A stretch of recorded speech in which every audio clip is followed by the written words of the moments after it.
Good morning, Sis Sylvia and brothers and sisters in the Dhamma.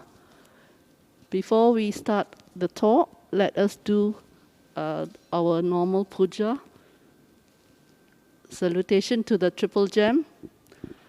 Arahang Samma Sambuddho Bhagava Buddhang Bhagavantang Abhivademi Swakato Bhagavata Dhammo Dhammang Namasami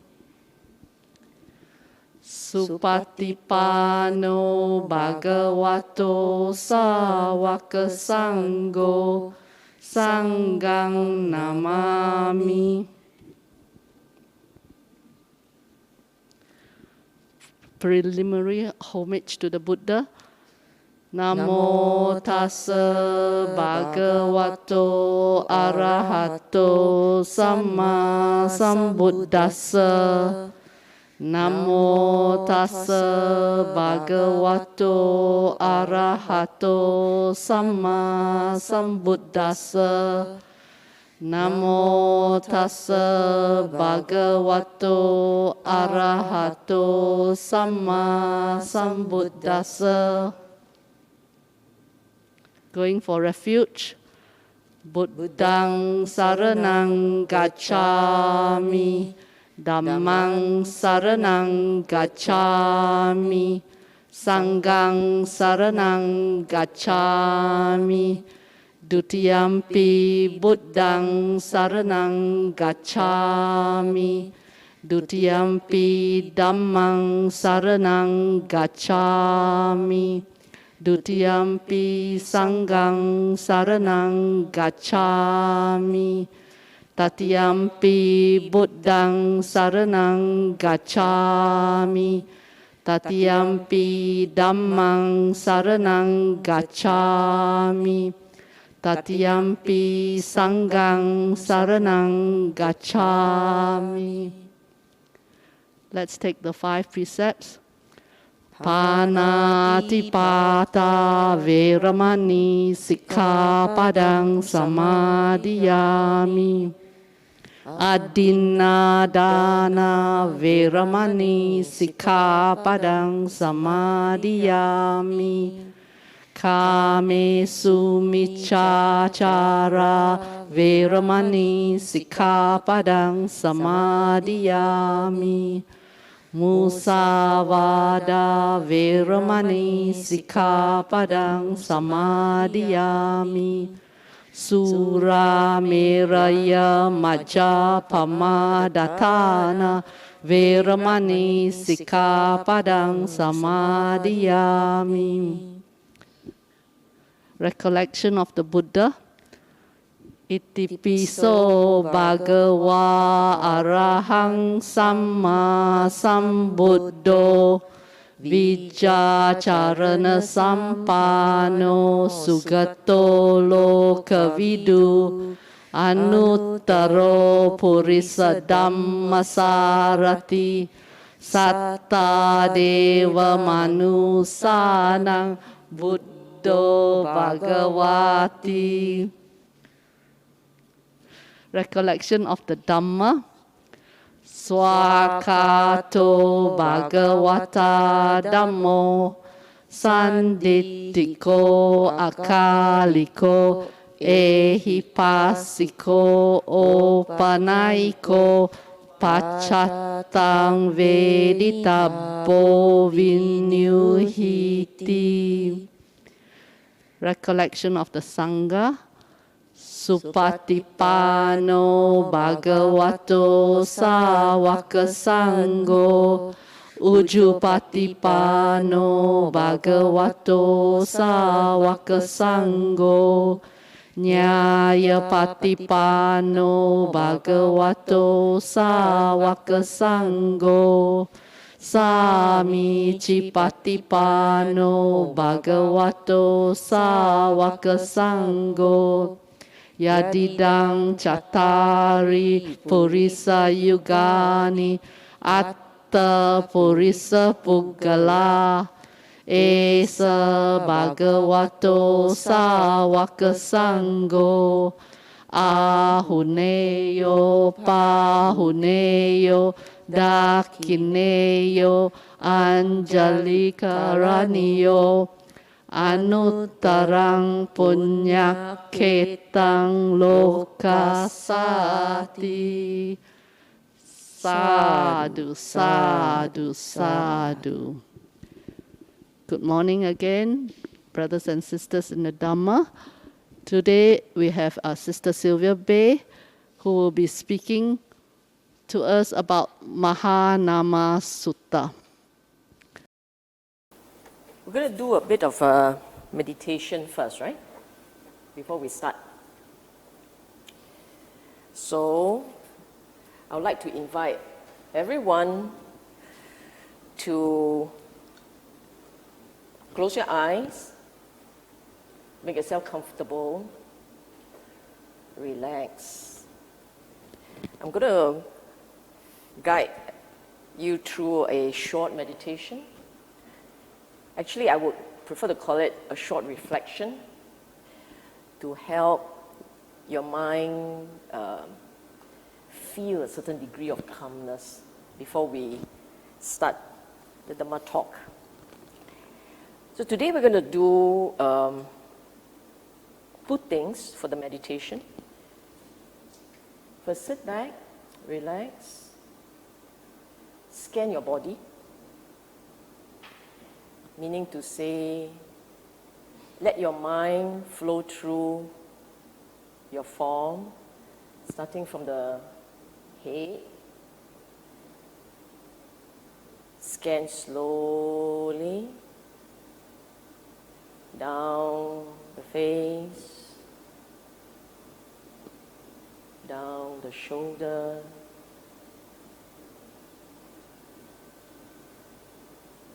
as you scan, you have a sense that there is a breathing. There is breathing in the background. It's right there, just breathing. The form is breathing by itself. Let it be. So that's rising and falling. It's calm. Feel good about it. It's rising and falling.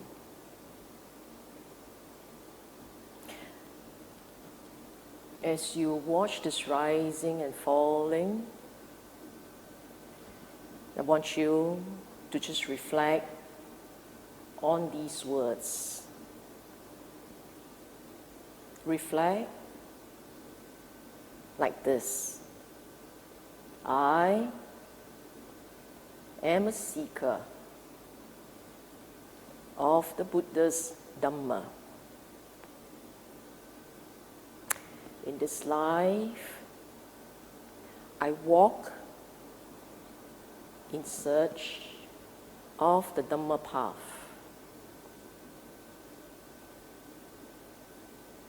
To the end of this life,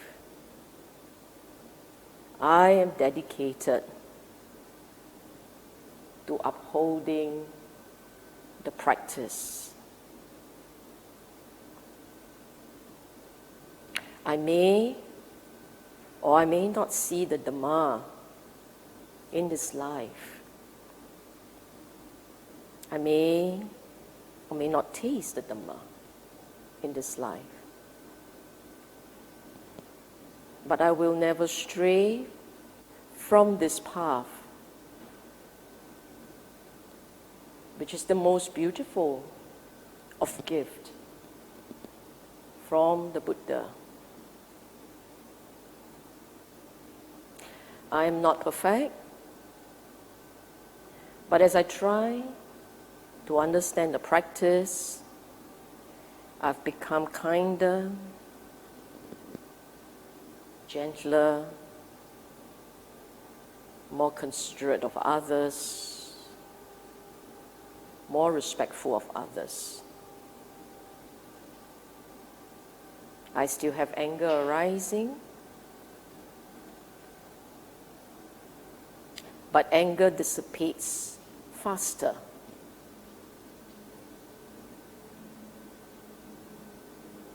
I harbor no ill will, and I wish no one harm. I'm learning to be content. Contentment is joyous. Contentment is peace. My life is blessed. I live in a place I feel safe, where I can take care of myself and my loved ones. And now I have Dhamma. Life cannot be more blessed. I can't express my gratitude enough, the joy that I feel. I wish that all my loved ones could feel as I feel.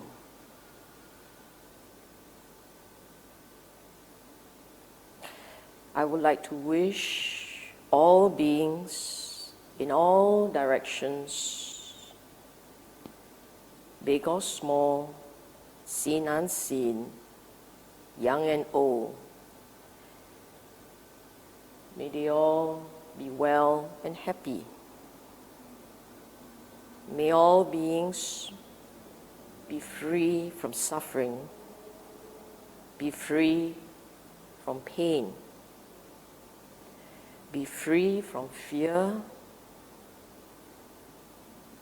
that they may live in peace and harmony,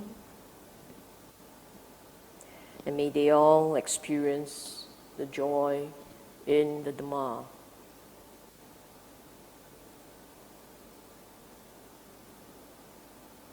As you get out of your meditation,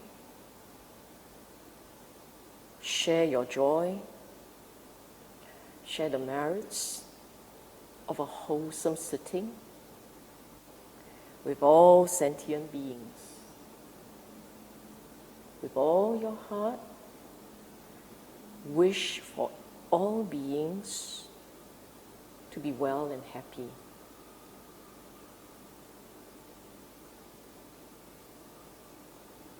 And slowly make your way out of the meditation.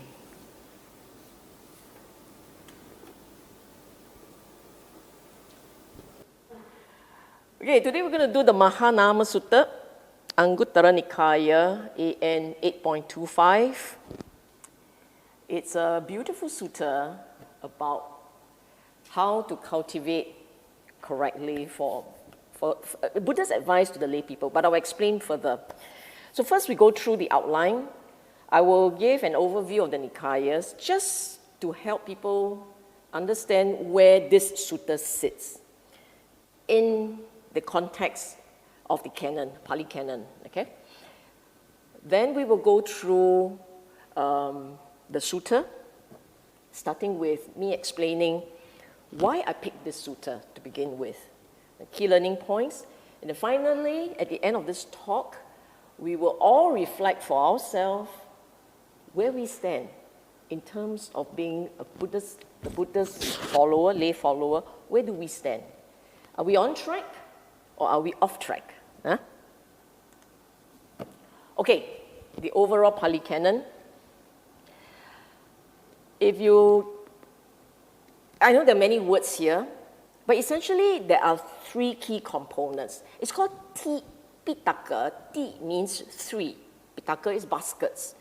So in the Pali Canon, there are three baskets of teachings. First basket is called the Vinaya Pitaka on the extreme left, comprising 5 books. We're not talking about that today. We are going to focus on Sutta Pitaka, discourses. Discourses said to be 5 collections, depending on which country we go to, Sri Lanka, Burmese, Myanmar or Thailand, the number of books under Khuddaka Nikaya changes. So this one, Sri Lankan, 15 books. If I'm not wrong, I think the Burmese has 17 books. So depending on which country. If you look at the Pali words, this Digha Nikaya, can you see? Let's see. For some reason, the mouse disappeared. This is Digha Nikaya, long discourses, meaning all the collection there, very lengthy. Majjhima Nikaya, middle length, medium length. So the length of the sutta a bit shorter than Digha. Samyutta is link. Anguttara is numbered. Khuddaka, a bit like minor collection, miscellaneous. So there are 15 books there, okay? So today, Mahānāma Sutta is under Anguttara Nikaya, and it's said to be book of 8. So therefore, there should be 8 items that the Buddha focused on, 8 teachings, if you like, okay?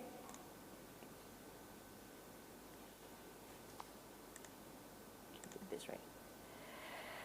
Okay, why this sutta?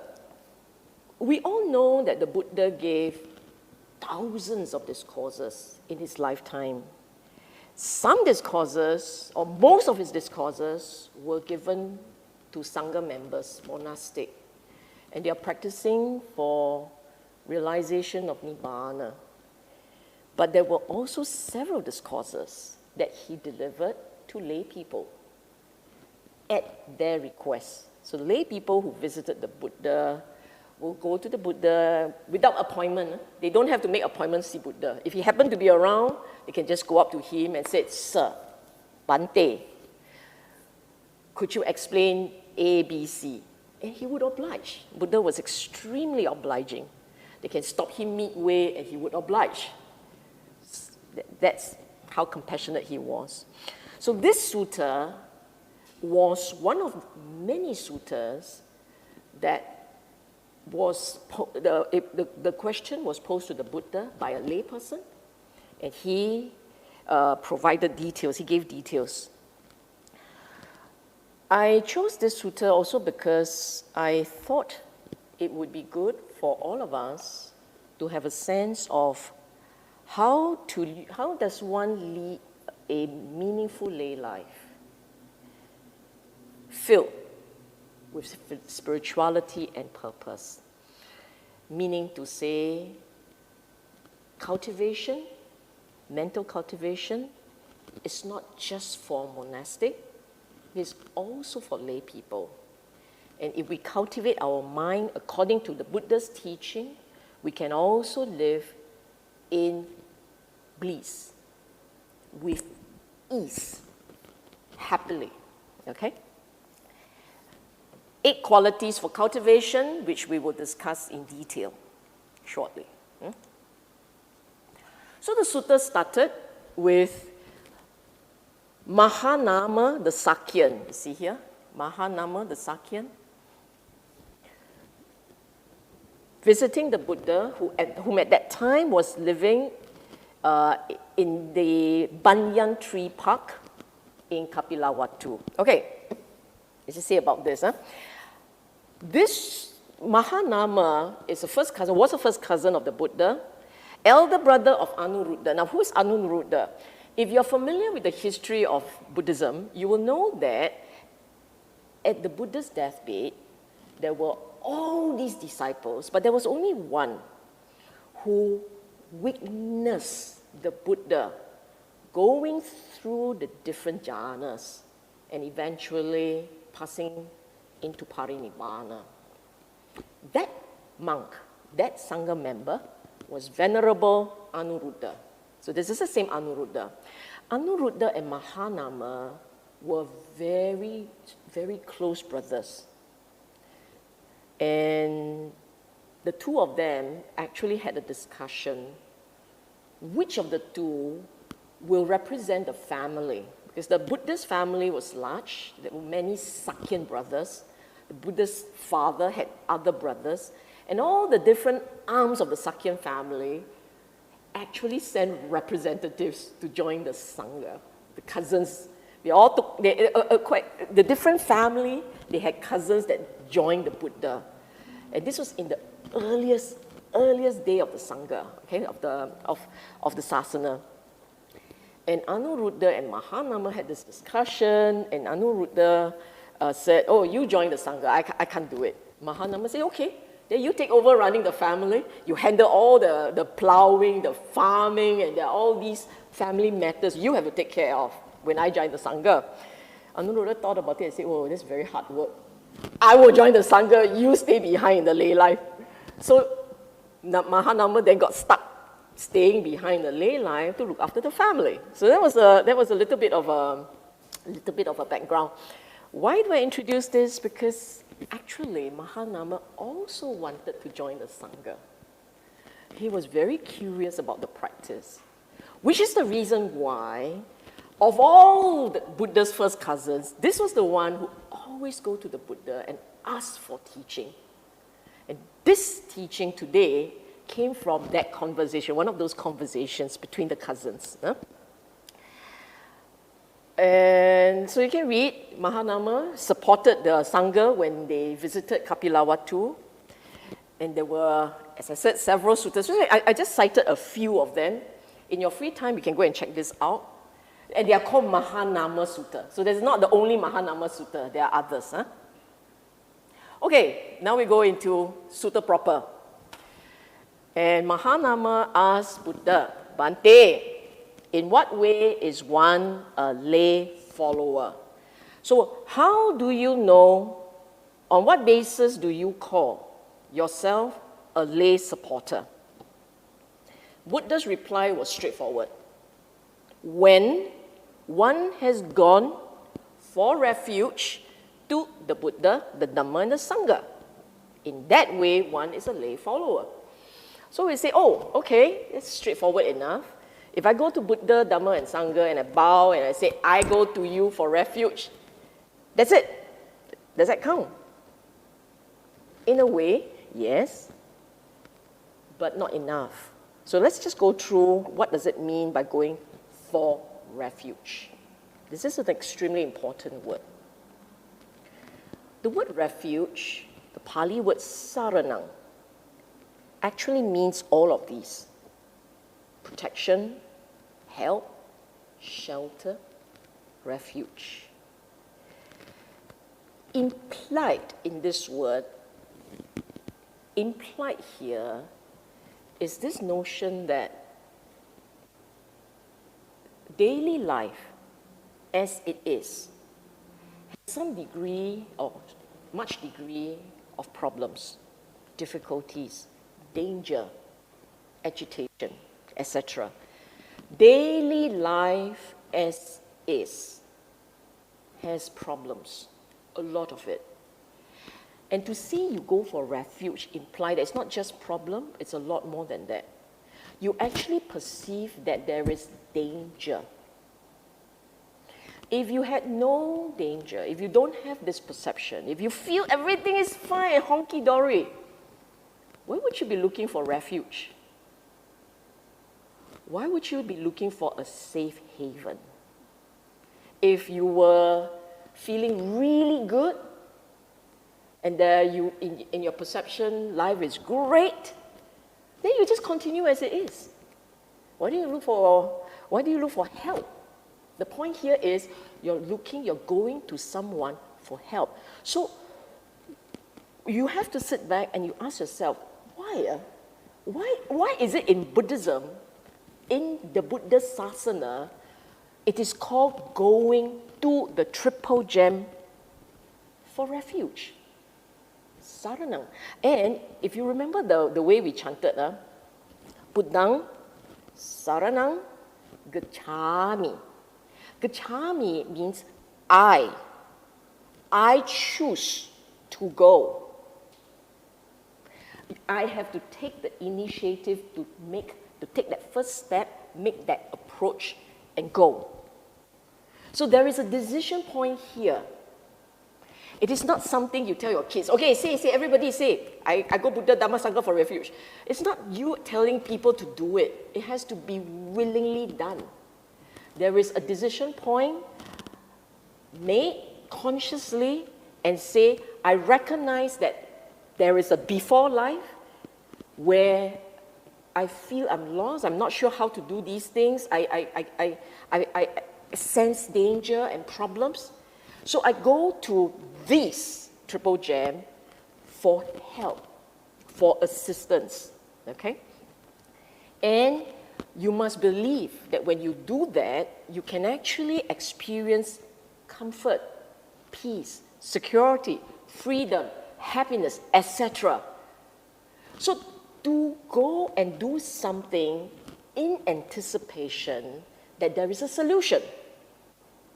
So I think in many cases, when we take this refuge, we may not realize the significance of that gesture. We may not realize it because it's in Pali, right? Very rarely you have people taking refuge in English or in a language that you're very familiar with. It's usually in Pali. So sometimes we just do it thinking that it's a form, a process, a ritual, without realizing that there is tremendous significance. I said the historical context of refuge. And I want to go a little bit deeper into this so that you can understand where I'm coming from. You see, in the time of the Buddha, there were many teachings, all kinds, from two main sources. The traditional conventional religion, which we now call the Vedic faith, meaning the teachings, the rituals, the beliefs sits on the Vedas. Then there were everyone else who disagree with the conventional faith, the mainstream religion. So all these fellas who disagree with the Vedas then came up with their own explanation of the nature of the world and their prescriptions on what they must all do. And in order to be part of whichever group in order to join whichever group, you would have to say, okay, I now apply for membership to join your group. So everyone has some kind of a before and after transition. Before, you are not my member. Now that you have gone through the ceremony, you're now my member. For Buddha, that transition is, I go to you, your teaching and your practice for refuge, for guidance on how to overcome dukkha.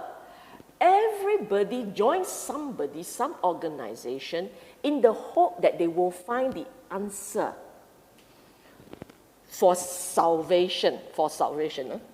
I use this word salvation because in Dhamma, we also have something like that, but it's not quite salvation. It is liberation. The way that we talk about it is liberation. So, okay, everyone will go to somebody and say, I will join you, and after I join you, I expect results. Right? Same thing goes for the Buddha. You join the sasana in anticipation of results. It is not, I go join so that I can wear an identity badge and say, I'm a Buddhist. It doesn't work like that. You actually join because there are things that you're supposed to do, and then whatever that you seek will be realized. So I kept this little phrase in the Dhammapada verse, 190, 191, and this phrase was said by the Buddha himself. He who has gone for refuge, the Buddha, the Dhamma and his teaching, and the Sangha, penetrates with transcendental wisdom the Four Noble Truths. Dukkha, cause of dukkha, cessation of dukkha, the Noble Eightfold Path leading to the cessation of dukkha. So when you go for refuge, the intent is to understand dukkha and cessation of dukkha, to cultivate so that that can happen. And if your understanding comes to fruition, your wisdom matures, then you will really experience cessation of dukkha. That's the intent of taking refuge in the Buddha, Dhamma and Sangha. Okay? Now, everyone had this. When you join a particular school, there will be a set of prescription. What you should do in this school. So for the Buddhist sasana, you want to know what are your rules.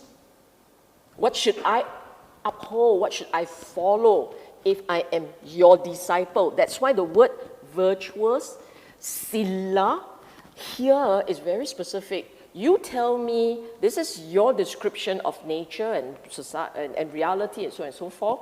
Then how do I practice? How am I a good follower?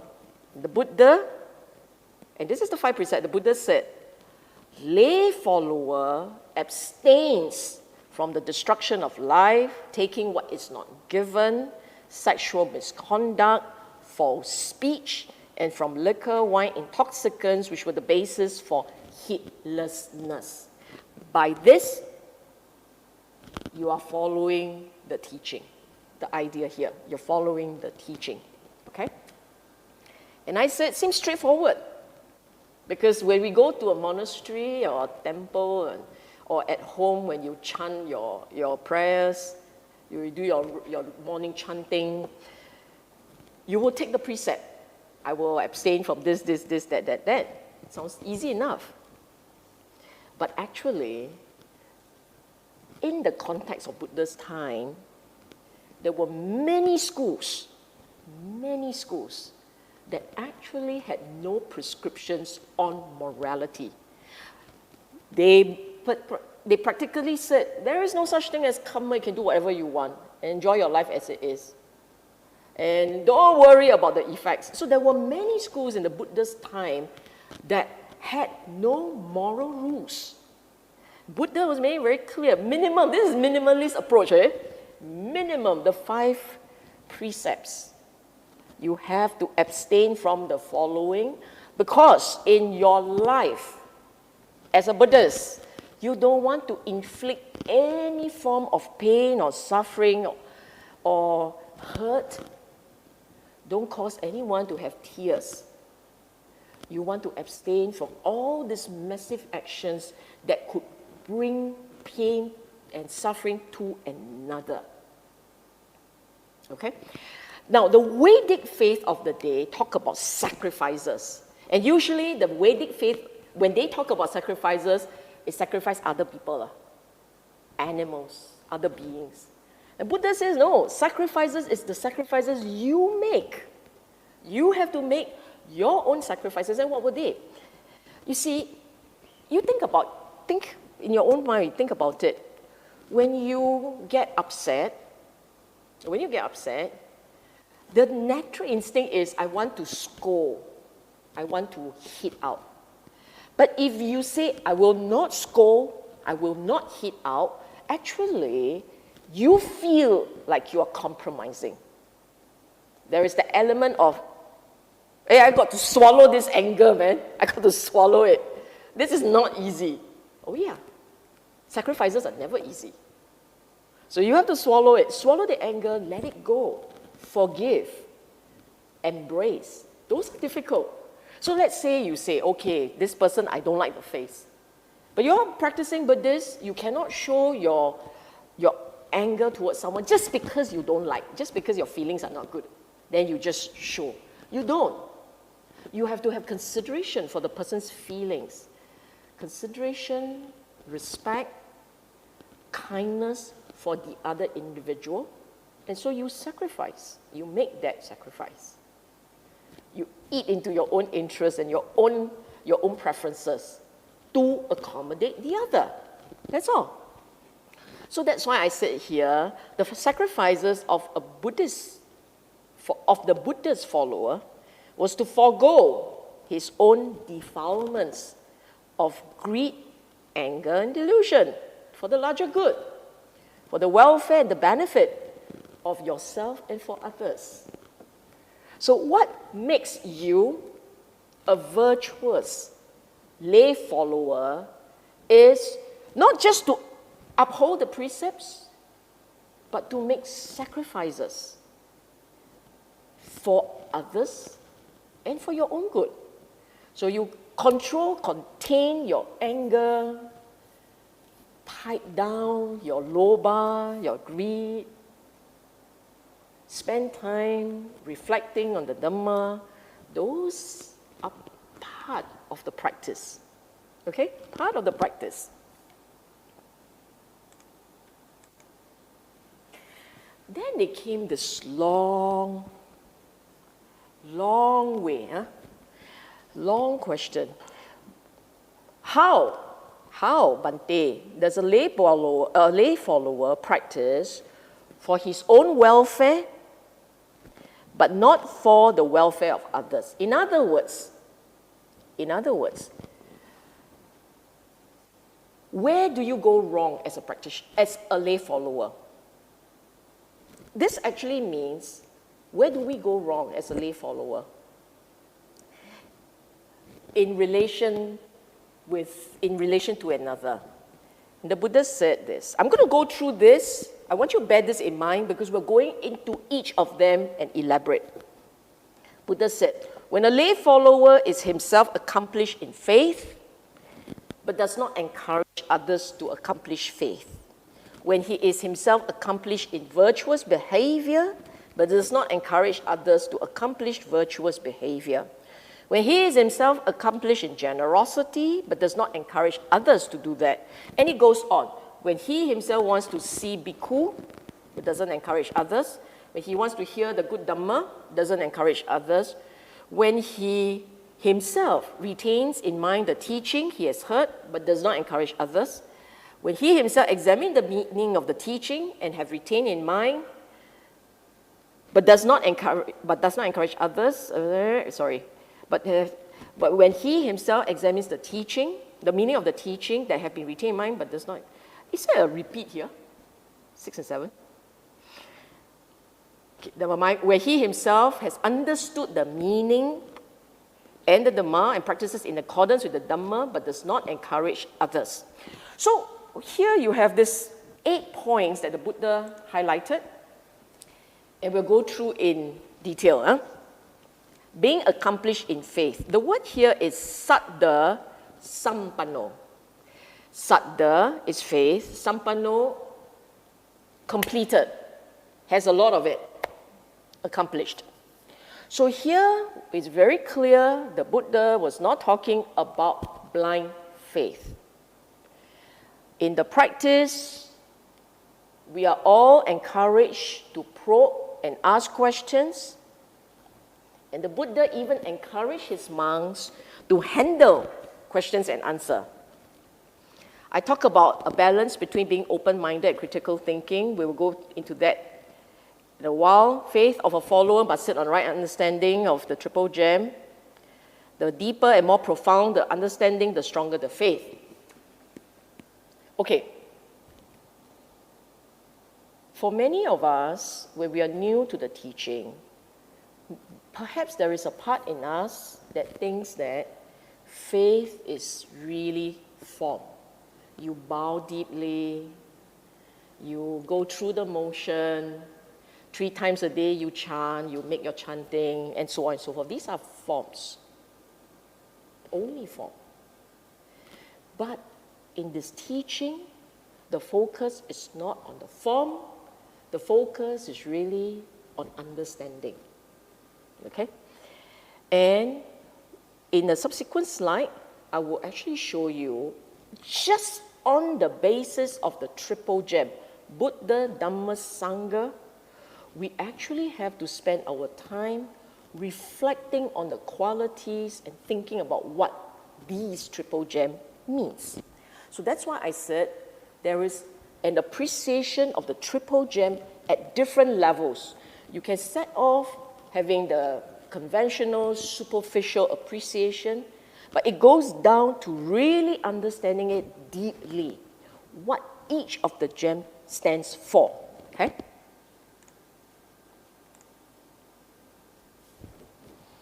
Let's do a test. Let's just do a test. of the three gem, Buddha, Dhamma, Sangha, the one that's easiest to understand, presumably, right? The one that's easiest to understand should be Buddha. So what do you think? When we say appreciating Buddha at one level, what do you think it means? What do you think it means? At the first level, would you say, this is correct, that he was the founder, the teacher of the doctrine? Would you say this is correct? Makes sense, right? Huh? So this is very straightforward. Minimally, when you are asked, so what's Buddha? He's a teacher and the founder of the Buddhist faith. Okay, simple enough. More importantly, this is something to bear in mind, is the belief that he was enlightened. Enlightened to ultimate reality, enlightened to a state called Nibbana. If you had stopped at level 1, founder and teacher, that's it. There's a very superficial, very simplistic understanding. It is not good enough. On what basis do we say that he's the teacher? On what basis? There has to be teaching what?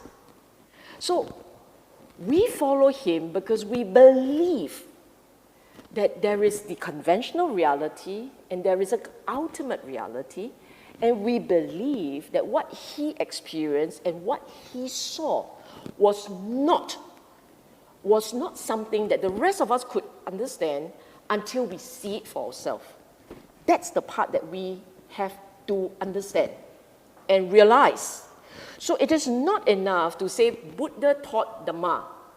It has to be Buddha was enlightened to the Dhamma, and he taught something that he saw for himself. And we believe that when we take on the same teaching, we will be able to experience the same insight. The same insight. That's why we go into the qualities of the Buddha, because in the qualities of the Buddha, he achieved something completely inconceivable. Inconceivable. You never even thought about it. He achieved that. And then the rest of us, we say, okay, we believe you. Then along the way, as we embrace your teaching, we incorporate the teaching into our life, we too will witness in real time what he saw. Okay? And so what were his qualities?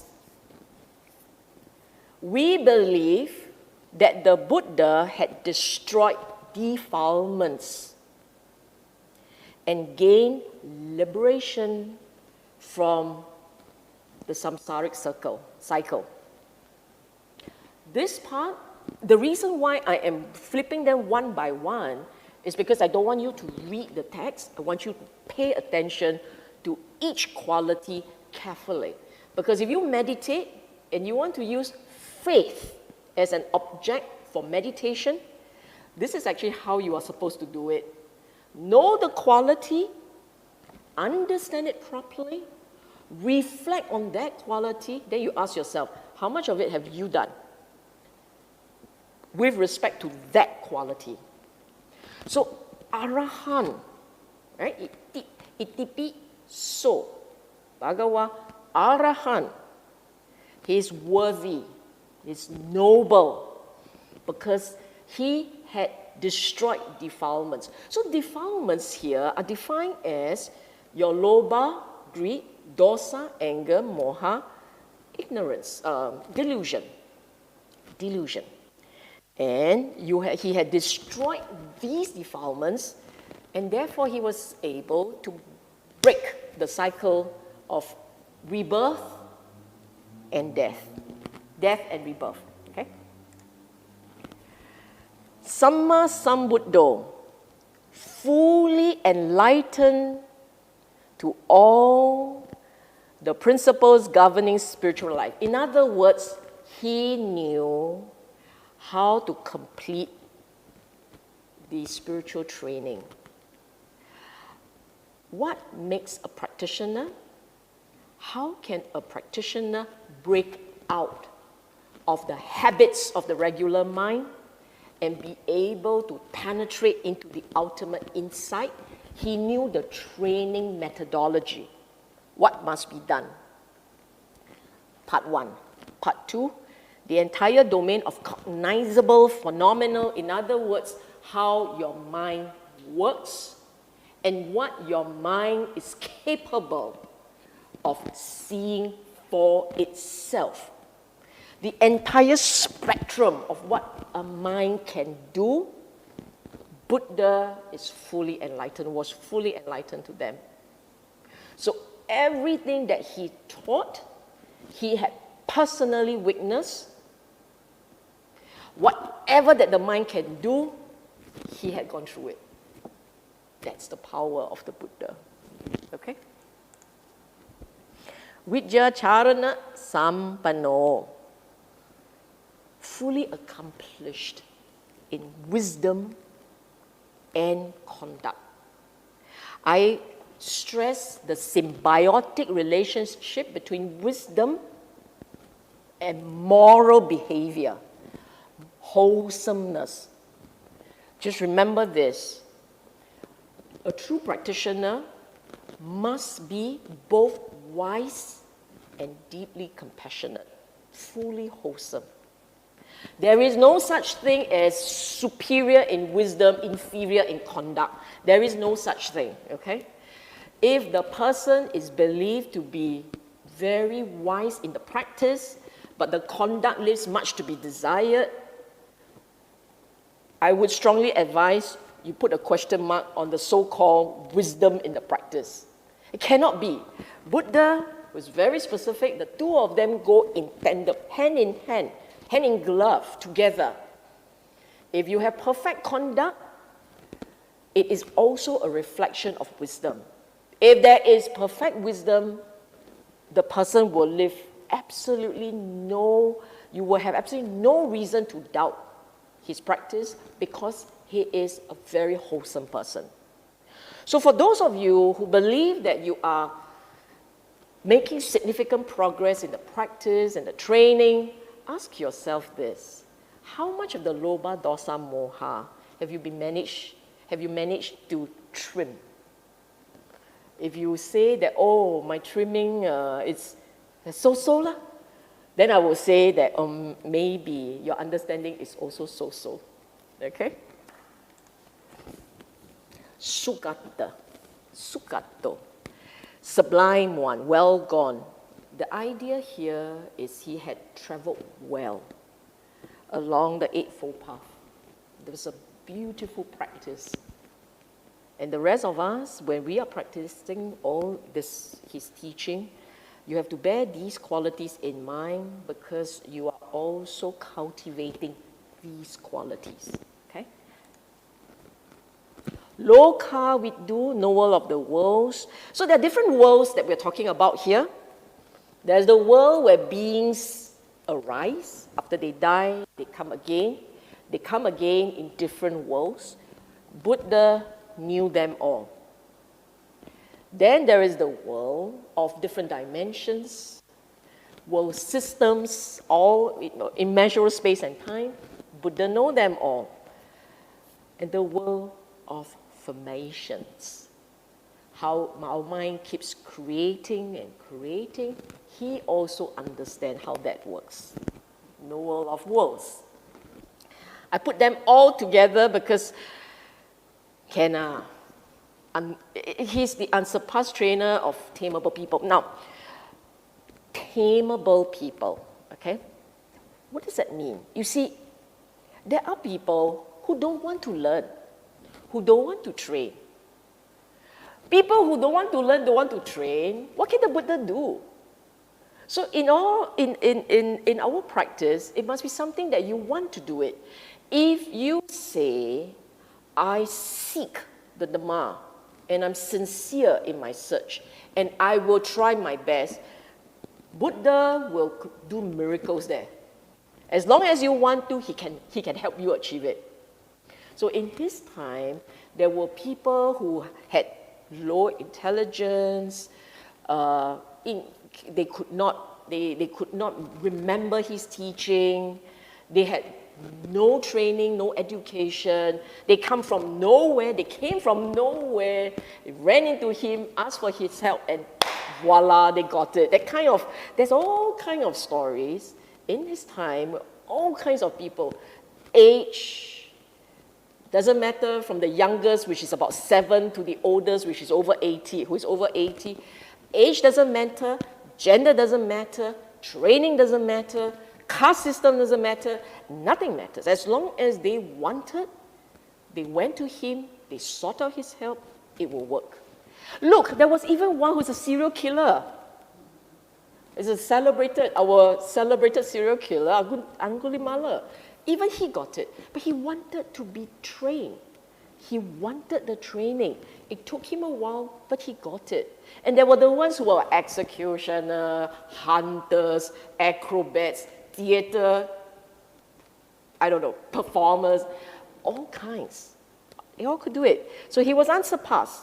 He was a very skillful teacher. And he trained beings that could be seen and beings that could not be seen. So teachers, gods, and humans. Himself enlightened, he enlightened others. Blessed One is a title given to him in whole, holistically. Huh?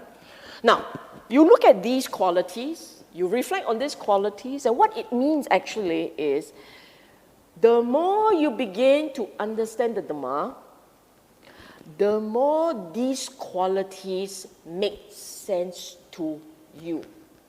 That's what it means. They are not just the Buddha's qualities. Buddha, as the fully enlightened one, had these in perfection. But as we progress along this journey, and if you are really, really gaining insight, your wisdom is slowly evolving and maturing, you too will begin to appreciate these qualities that are beginning to surface in yourself. That is why there is that expression, right? When you see the Dhamma, you see the Buddha. These qualities are actually also expressions of the Dhamma. And so as you begin to understand the Dhamma, you begin to really understand what these qualities mean. So I'll give you an example. Just the very first one, Arahant, destroy all defilements. As you cultivate, you realize that whatever degree of akusala arises in your mind, that much dukkha you will experience. Your dukkha is very much an expression of the akusala, the unwholesomeness that arises in the mind. So if you are successful in trimming the akusala, destroying the defilements, elevating the defilements, right? If you are successful in that, you will become more and more noble. See that? The more you understand the Dhamma, the more you begin to understand how the mind works. You understand why the practice must be like that. There is no compromise to the training formula. You begin to understand these things. So you see, Samma Sambuddho, right? You are not Samma Sambuddho, of course. But the knowledge and the practice, how they come together, why they click like this, how it has to be like this, all this you will know. You will see for yourself. And then you don't doubt anymore. You don't doubt the method, you don't doubt how it works. So all these qualities, as you reflect, you must start to see them as part of your evolving qualities. Now, in this dispensation, using this Buddha's training method to see the Dhamma and taste Nibbana means you will never be a Sammasambuddha. because you have learned it via his training method. But you can still be enlightened. So you become a Buddha because you have awakened. You have been enlightened. You are one who knows and understands. But you're not a some Buddha. You're not the Buddha, the beginning, the founder of a dispensation. You can't be that. Okay? And it goes on. Huh? We have to continue. Now, we're talking about Dhamma at different levels. So, superficially, at the first level, what is it? Doctrine of the Buddha captured in the canon. So in the Theravadian tradition, we say the Pali canon. Huh?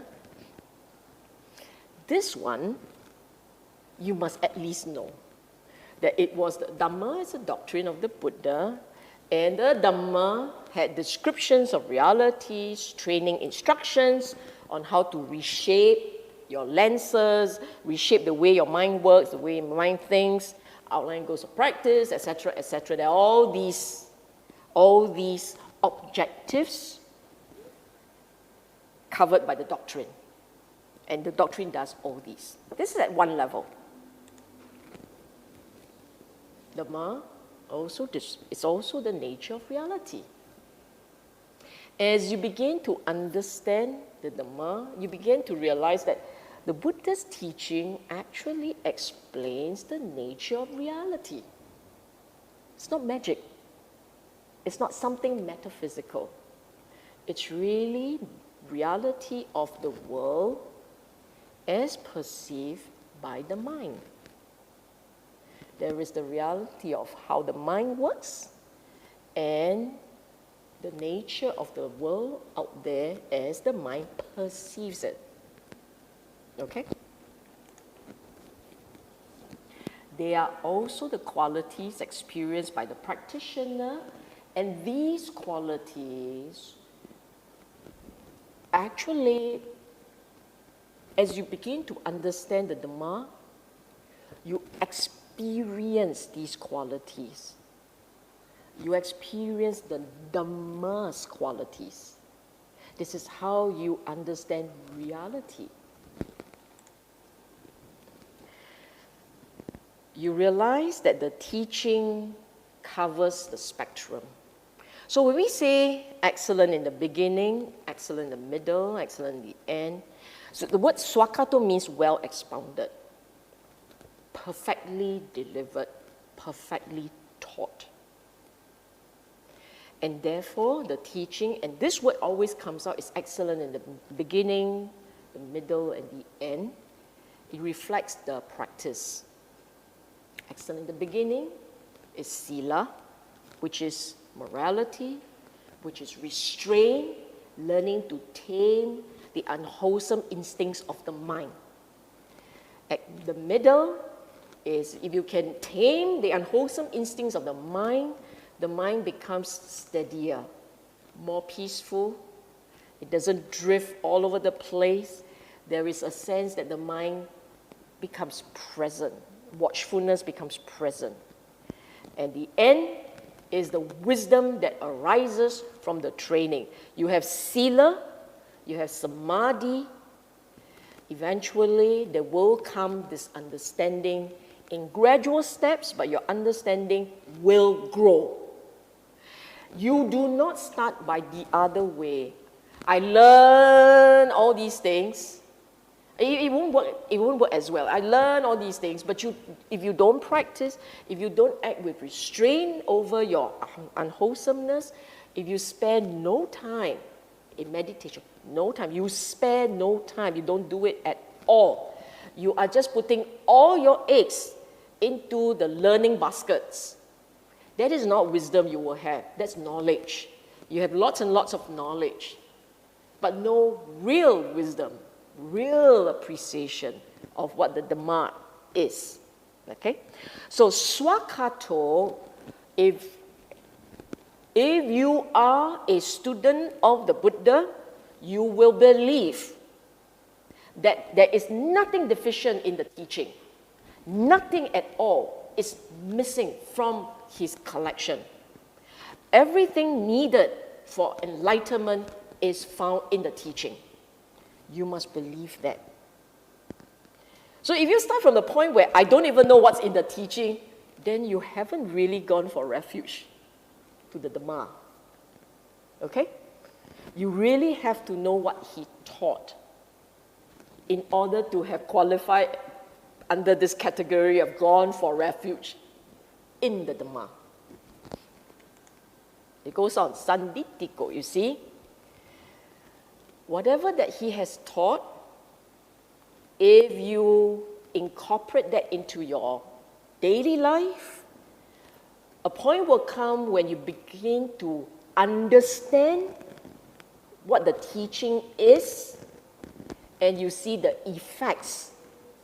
From that understanding, you see the effects for yourself. So this word, sanditiko, the effects of that teaching, known by direct experience. There is no Dhamma, Buddha's Dhamma, there isn't Dhamma without it being testable and experienced. It can be experienced. That you haven't experienced speaks more about the practice, your practice, than the Dhamma.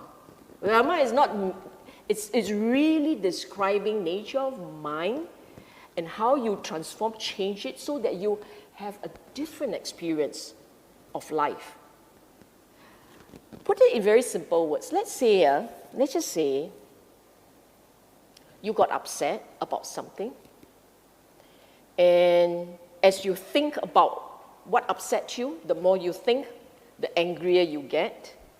Then you remember the Buddha said, restrain, let go of anger, bring out metta as much as you can, reflect on contentment, reflect on faith, cultivate khanti. You remember all these advice that he taught, and you say, okay, that's it. Buddha said so, I will do it. So you try. You reflect, you cultivate. You see, the Buddha can put up with nonsense, I can. He had deep compassion, I will cultivate. Then you begin to notice that as you talk in this wholesome way, the anger that you have starts to dissipate. It starts to calm down. It starts to dissipate. Isn't that directly visible? When you understand and you apply, there is a natural transformation in the mind. That transformation is directly experienced by you, the individual, who remember to apply. And this is just one part of the teaching. There's so much more about the teaching, okay? And all of them testable by practice, known by direct experience. Akaliko, experience is immediate. You see, the notion of time requires some construction. Happen already, not yet happen, it's going to happen. You know, it's a mental construction of sort. Dhamma is right now. You experience it, it's right now, and when you are going through the experience, time is lost. Okay?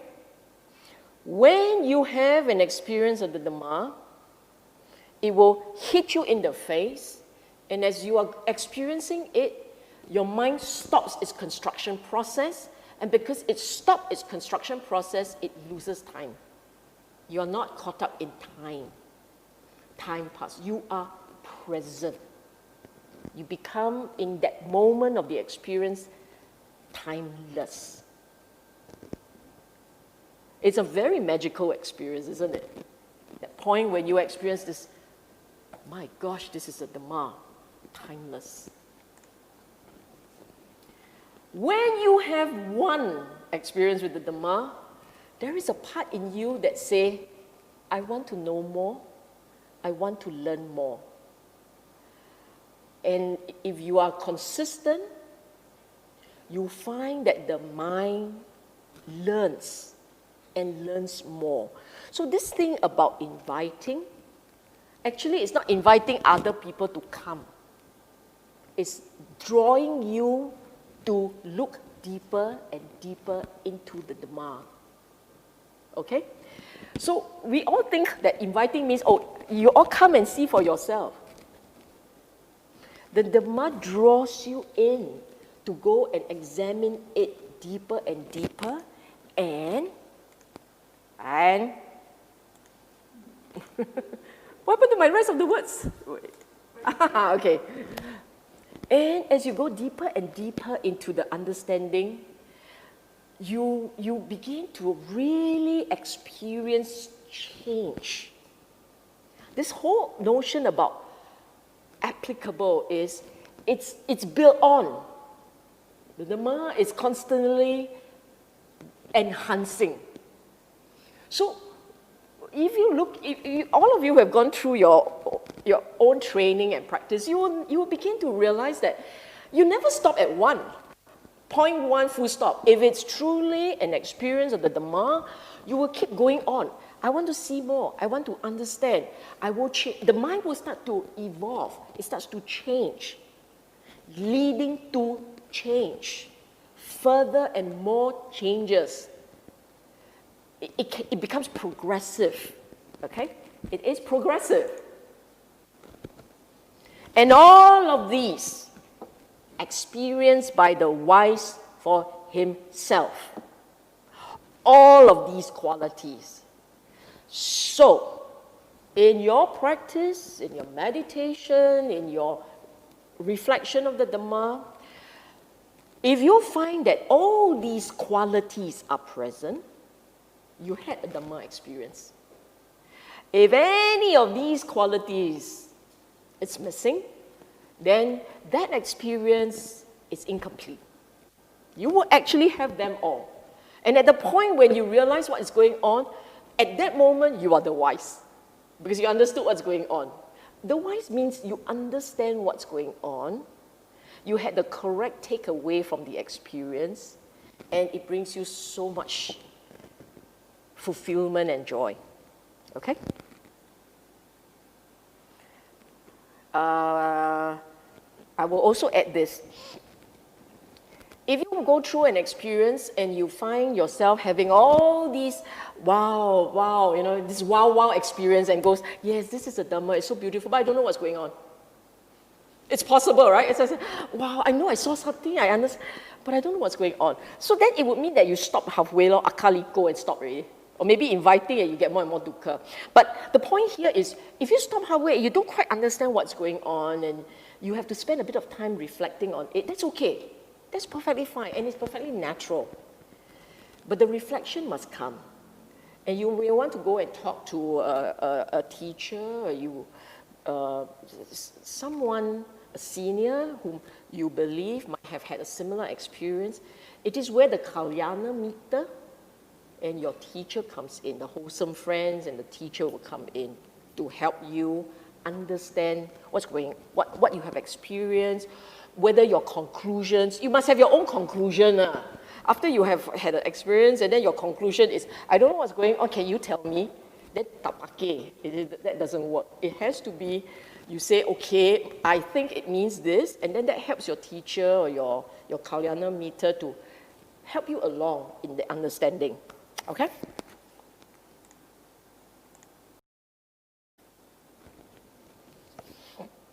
Appreciating the Sangha at different levels. Okay, what's the first level of understanding here? What is the Sangha?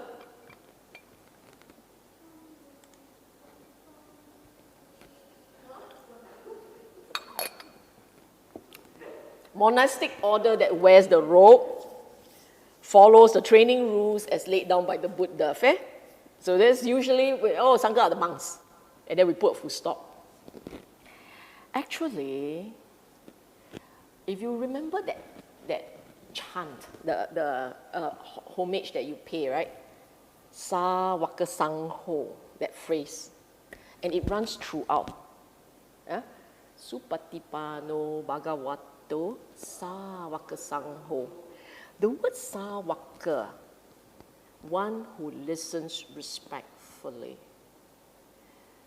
It is a disciple who follow the teaching closely. It is not a fly-by-night disciple, someone who wears the robe and declare, I am a disciple. It's someone who is very committed to the practice, and he follows the teaching of the Buddha closely. Embedded here is one who is sincere, one who is dedicated, who is obedient. In the emphasis of the training, the word obedience pops up here and there. And there is a reason for that. If you do not, if desiring to follow the advice and instruction, if this desire to follow advice and instruction is not a habit, you don't have that. People tell you to do something and you go, why? Must I? I don't like that. Can I do it like that? You ask for discount. Then you are not a sawaka sangho. You're not a sawaka. You're not listening closely. So someone may say, oh, you want us to be what? Blindly followed. No, not really. It's a balance. If you recall what I mentioned earlier, there is a balance between being receptive and open-minded, but yet preserve some judgment. So what is this judgment that you must preserve? It's wholesomeness. If in the training, everything I ask you to do is wholesome, it brings welfare, it brings you relief, you can follow. But if a piece of advice leads to agitation and the advice is for you to become more akusala, then that's where you go, hey, something is off here, leh. I need to think about this a bit more carefully. So this, that measure you have to be careful of is really about wholesomeness. So if a practice is wholesome, beginning to the end, just do it. There must be a reason for that, okay?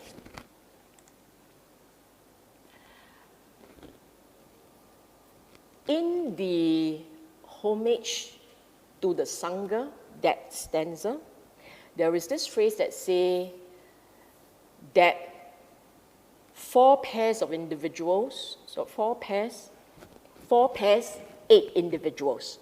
So 4 pairs, 8 individuals refer specifically to the Arya practitioner. Arya means the ones minimally who have entered the stream and they are heading towards Nibbana. Basically, the individuals who have understood what the practice is and they are dedicated to upholding this practice for Nibbana, for realization of Nibbana, okay? Now, again, we're going to look at the 4 qualities highlighted in this chant and bring them all up together. Practicing the good way, practicing the straight, uju is actually straight way. So, su patipatno, uju patipatno. What's the difference? Su patipatno is training by the Eightfold Path. So the Eightfold Path is the good path. Uju is how you apply and they apply. These Sangha members, they apply properly. They don't ask for discount. So this is the Eightfold Path, and in the training, properly applied. Absolutely. Okay? And they are practicing with the clear understanding that they are going for Nibbana. That's why the Buddha said there are 4 pairs and 8 individuals. Because only these guys know how to all the way home, you see. The rest of us will have to try very hard, until we stumble into the stream itself, and then we're okay. And then we know how to go home. It's like, it takes a while of getting there, but we get it. With faith Anything is possible. Then you have this one, Samisipatipanno, practicing the proper way. This one had to do with restraint. And there is a part here that says, in whatever that I do, I have to be, what's that word? I can live up to the practice, to the community's expectations of me. Hiri otapa, in other words. Here in the fourth one, the hiri otapa is tight. Now, if you look at these words, right, what does it say about Sangha? Here, it's very clear. Sangha is practitioners. Practitioners with wisdom and conduct. So the 9 qualities of Buddha that we talked about earlier, this is where it starts to surface. This is where it starts to surface. So if you put all 3 together, right, Buddha the teacher, Dhamma the teaching, the training methods, Sangha are the ones who apply it. You put all 3 together and say, okay, now let's look at these 3 as a force within, because they all must go in within. Buddha is, as you train, I said earlier, as you train, you begin to experience the qualities that we use to describe Buddha. You become endowed with wisdom and conduct. You begin to understand the worlds. Look how it do. You know that you are treading on this good path to the best of your ability. So sugato. You see what I'm saying? You begin to realize that all the qualities used to describe the Buddha is actually a description of a top-rate, dedicated practitioner. It will start to surface. And if you are practicing correctly and you're practicing well, you definitely would become aware of Dhamma, what the teaching is about, and the teaching comes alive for you. That's why timeless. You are inspired, inviting. You apply and you see the change. The Dhamma comes alive. It is no longer Dhamma, the book. It is Dhamma in the mind. And then you realize that you have to practice as he had described. Su patipano, uju patipano, nia patipano, samisi patipano. It has to be like that. This is how you are supposed to apply the training. So it's not describing things out there. It's actually describing a method of training and the change that comes about as a result of completely embracing the method. Only then would the triple gem becomes a true refuge. Okay? That's when it becomes a true cosmic level refuge. See, not world not good enough. Cosmological level. Okay? Remember I said there were 8, right? So that was 1. Now we go into 2. Accomplished in virtuous behavior. I said it's not just about upholding precepts, right effort. Remember this. Prevent what is unwholesome. If it's not there, don't let it come up. Prevent them from coming up. If the unwholesome mental state is already present, you must abandon it. It has to drop. So when you're not mindful, it can come up. When you are mindful, there should not be akusala in the mind. That's what it means. So this is a practitioner template, right?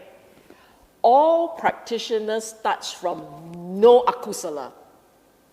It is the regular person caught up in the world that will willy-nilly drops into akusala, and then before they know it, they're at 2, abandoned. If you are a good practitioner, it should be prevent. It shouldn't even come up. You understand that? You know, all of you who think that I'm a good practitioner, oh yeah, but I always drop the akusala. You're number 2 already, what number 1? You're already at A, not P. So I will say, today your grade, C minus. If you are A, you know why C minus? Because there's C and K some more, right? A plus practitioner is the K. B practitioner is the C. Actually, C practitioner is that P lah. Huh? Your A is the C minus. That's why I said the A is the C minus. Okay, let me explain what it means. Huh? P is to prevent akusala not there from surfacing. A is akusala is present. Now you are trying to drop, prevent, drop it, okay? C is kusala is not there. You bring it up. But K, kusala is present. You preserve it, you hold it. I prefer to use the word proliferate. Proliferate what is wholesome present. But using Yen's words, this is to help people remember, and it helps, I think. It helps people to remember, okay? And what it means is, if you are really a good practitioner, you should be walking around with wholesomeness in the mind. It should not be neutral, neither nor. It should be wholesome in the mind. So wholesome in the mind means what? It means your pragma vihara, the metta. That's why we want to anchor your mindfulness on metta. So that under normal circumstances, metta is spontaneous. It's always there. And you know, you look at someone, the mouth is not smiling, the energy is all stressed, and the mental state all stressed. Definitely not in the state of wholesomeness. So must train to, if you're a practitioner, you train to make sure you're wholesome all the time, okay? Metta is the first line of defense, the very first line, and the easiest to bring up. So metta. Right? So if you backslide into unwholesome, it means that your practice has suffered already. This is not very good, huh? Okay, you do all these wholesomeness, you strengthen this wholesomeness so that it's possible for the mind to constantly go into a state of steadiness. When I use samadhi, I don't use it as I close my eyes and I sit, that's samadhi. You can have samadhi in daily life, in a milder sense. What it means is your mind is not constantly drifting all over the place. And I'm telling you this, I assure you this. If you stay wholesome, the mind will stay present. I'm telling you that. If you stay wholesome, meaning if you are constantly experiencing metta, the metta becomes your anchor for samadhi. You can actually have the mind present a lot of the time.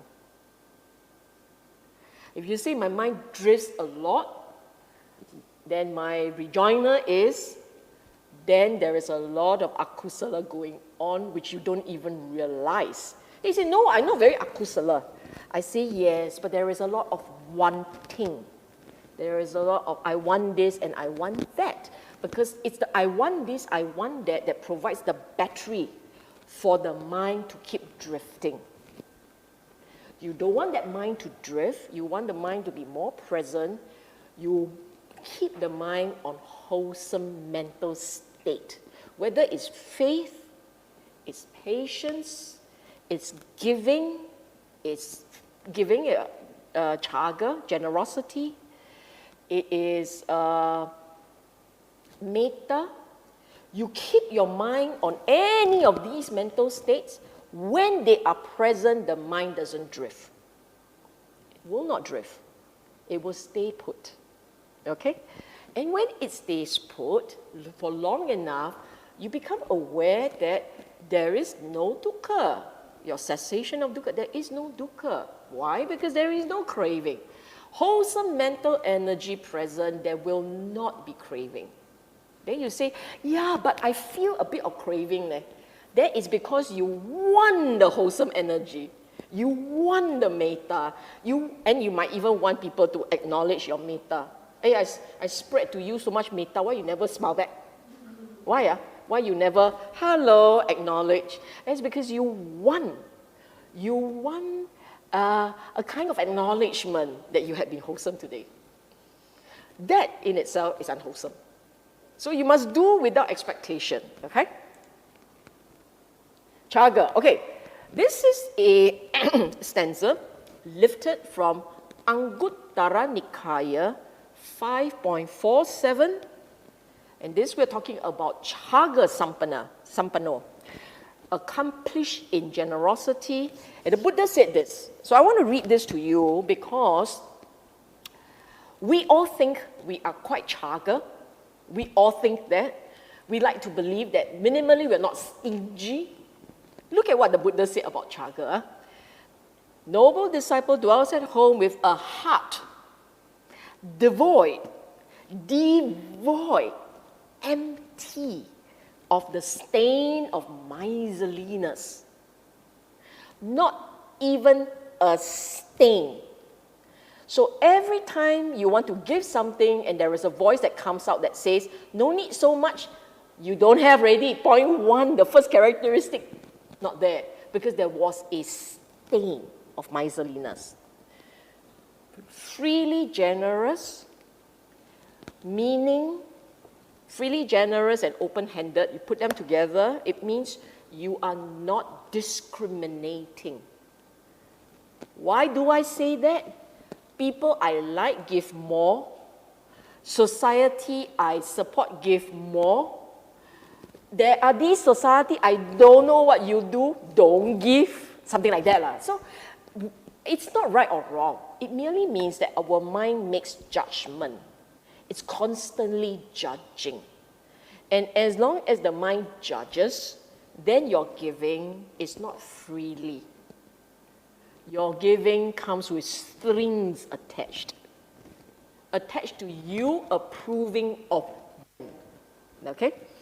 Delighting in relinquishment, what it means here is that, you see, the normal human, when they accumulate, they like.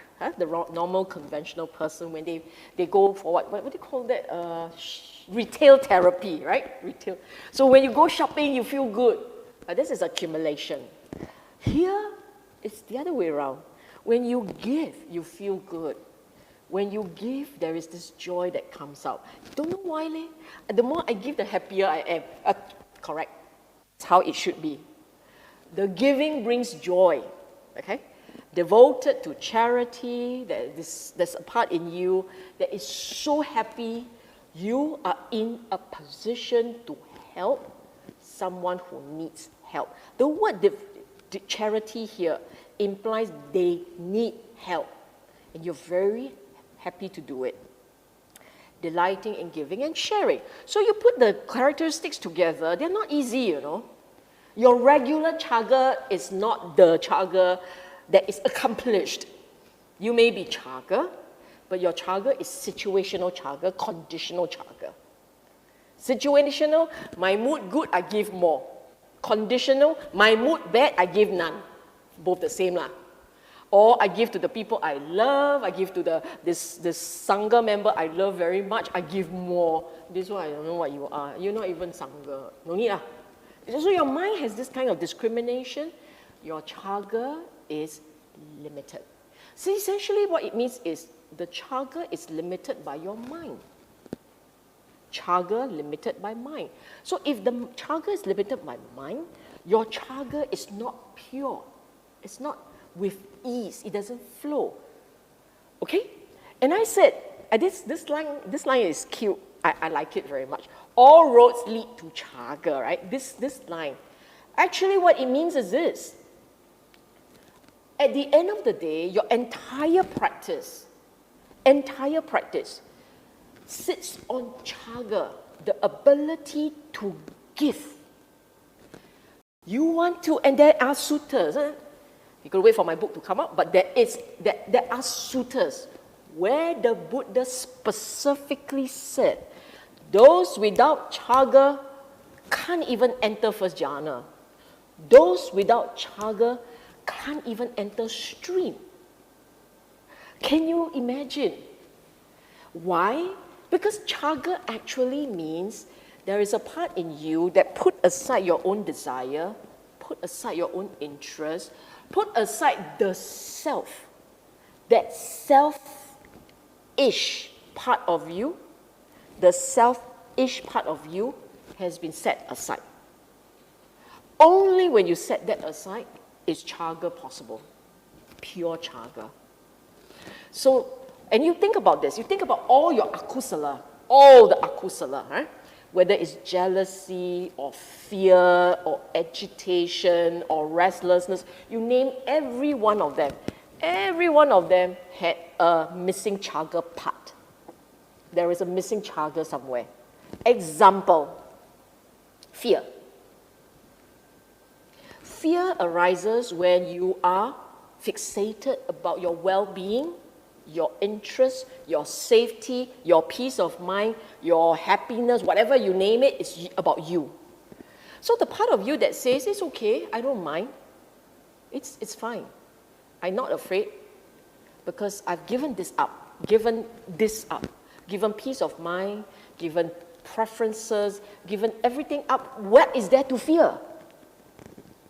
They say fear for my life because it's very instinctive to want to live. So you look at the arahants, right? They who have given up everything, they are not even afraid to die. Mahamoggallana was going, he knew the assassins were coming in to take his life. He knew there is no avoiding, so he let it go. And he let them kill him. Because he knows there is no avoiding. So you have, at the highest level of practice, they give up what is most dear to all beings, which is life. They can give it up, okay? And it goes on. What else? What other suggestions do you have? I don't know. What kind of akusala is not obviously related to chaga? Pride. Pride is very arrogance. Right? What has that got to do with chaga? You are upholding your perception of face. You are holding on to the sense of, I am entitled to this. It should be like that for me. So there is a view about yourself that you uphold dearly. You can let that go, the pride drops. The conceit will drop. But as long as we hold on to the us and our sense of what it means, your view about us, then the pride stays. Okay? But it goes on.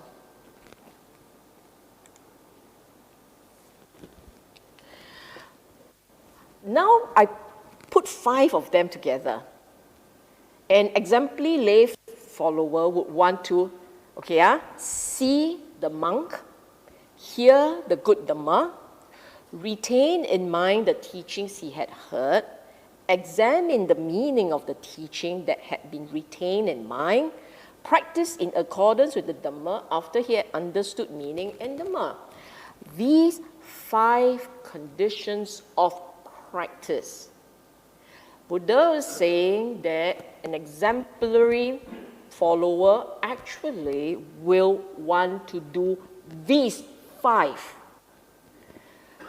See, which is a Sangha, you see a practitioner to hear the Dhamma. But the part 3, 4, and 5, retain in mind the teachings he had heard. This part, maybe, many of us may fail. So we go for Dhamma talk, we listen, we rejoice, we go home, we forget. Cannot. Some part you must remember because you can only reflect on what you can remember. What you have forgotten is not part of the repertoire, the reservoir of things to reflect. So, number 3, make an effort to remember what you have heard. And over here, we are not even saying remember correctly. Just remember. Sometimes the Buddha will say, remember correctly, accurately, okay? So here, retain in mind the teaching he has heard. And look at the next slide. Examine the meaning of the teaching. So whatever that you have learned, whatever that you have heard, you want to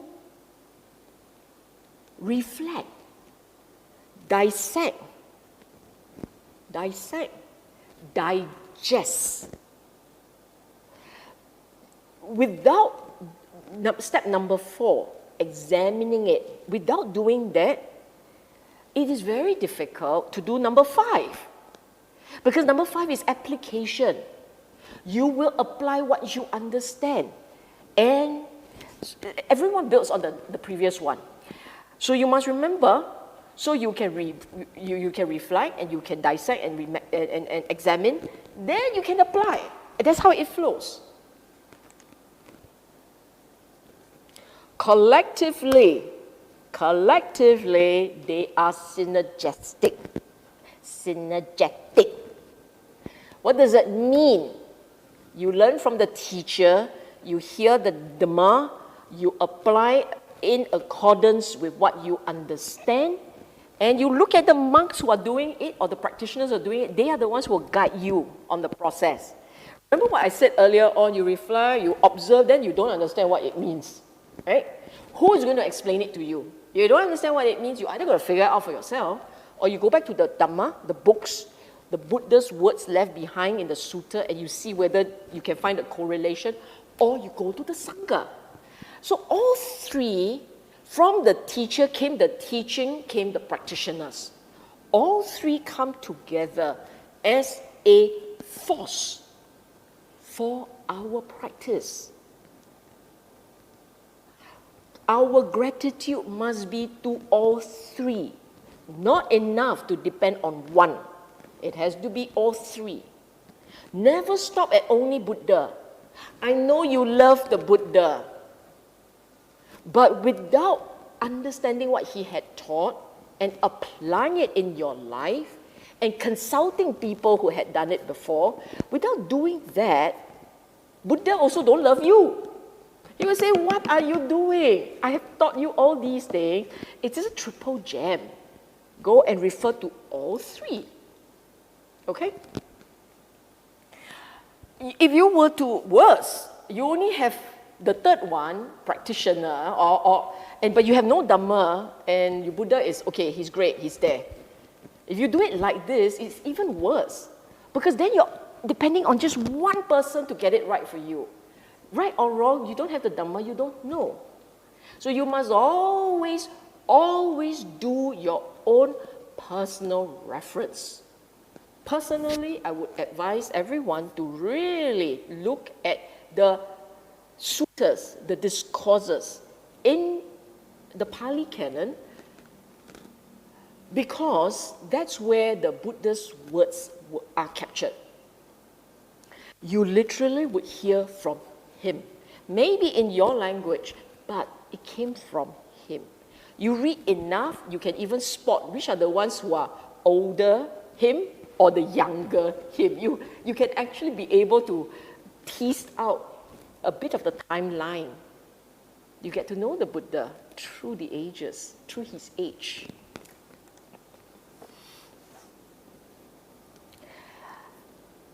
You do these right, the triple gem collectively have the power to completely change the way you think, how you behave, what you prioritize,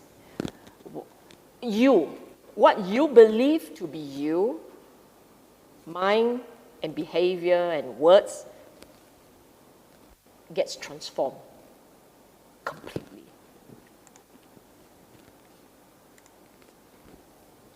And if you have all the 8 traits, remember, accomplished in faith, accomplished in virtuous behavior, accomplished in generosity, and these 5, you have all 8. As a lay person, you are still the happiest luck. Enjoy yourself. It's a lovely life. This life, it's a lovely life.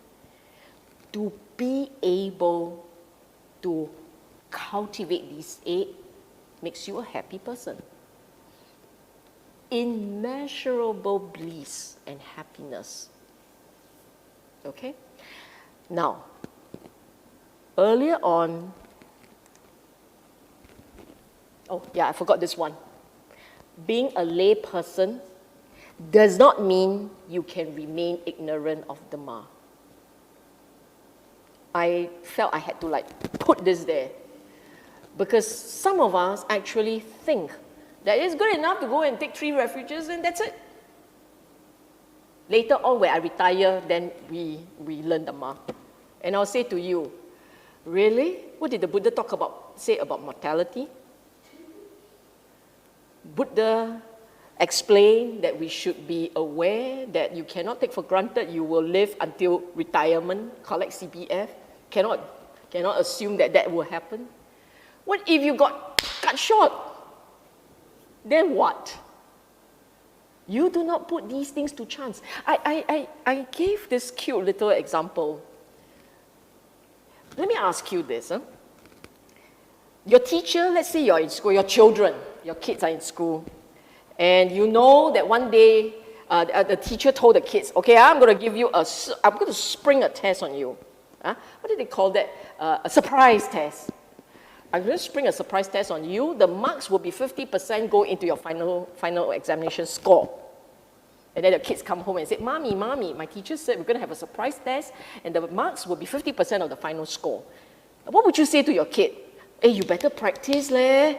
Better go and read through your thing, prepare for the test that may come tomorrow. Who knows when it will come? Then the kids say, don't know lah, don't care lah, don't worry lah. When it comes, we will do it. Then your reply is, oh yeah, you're right.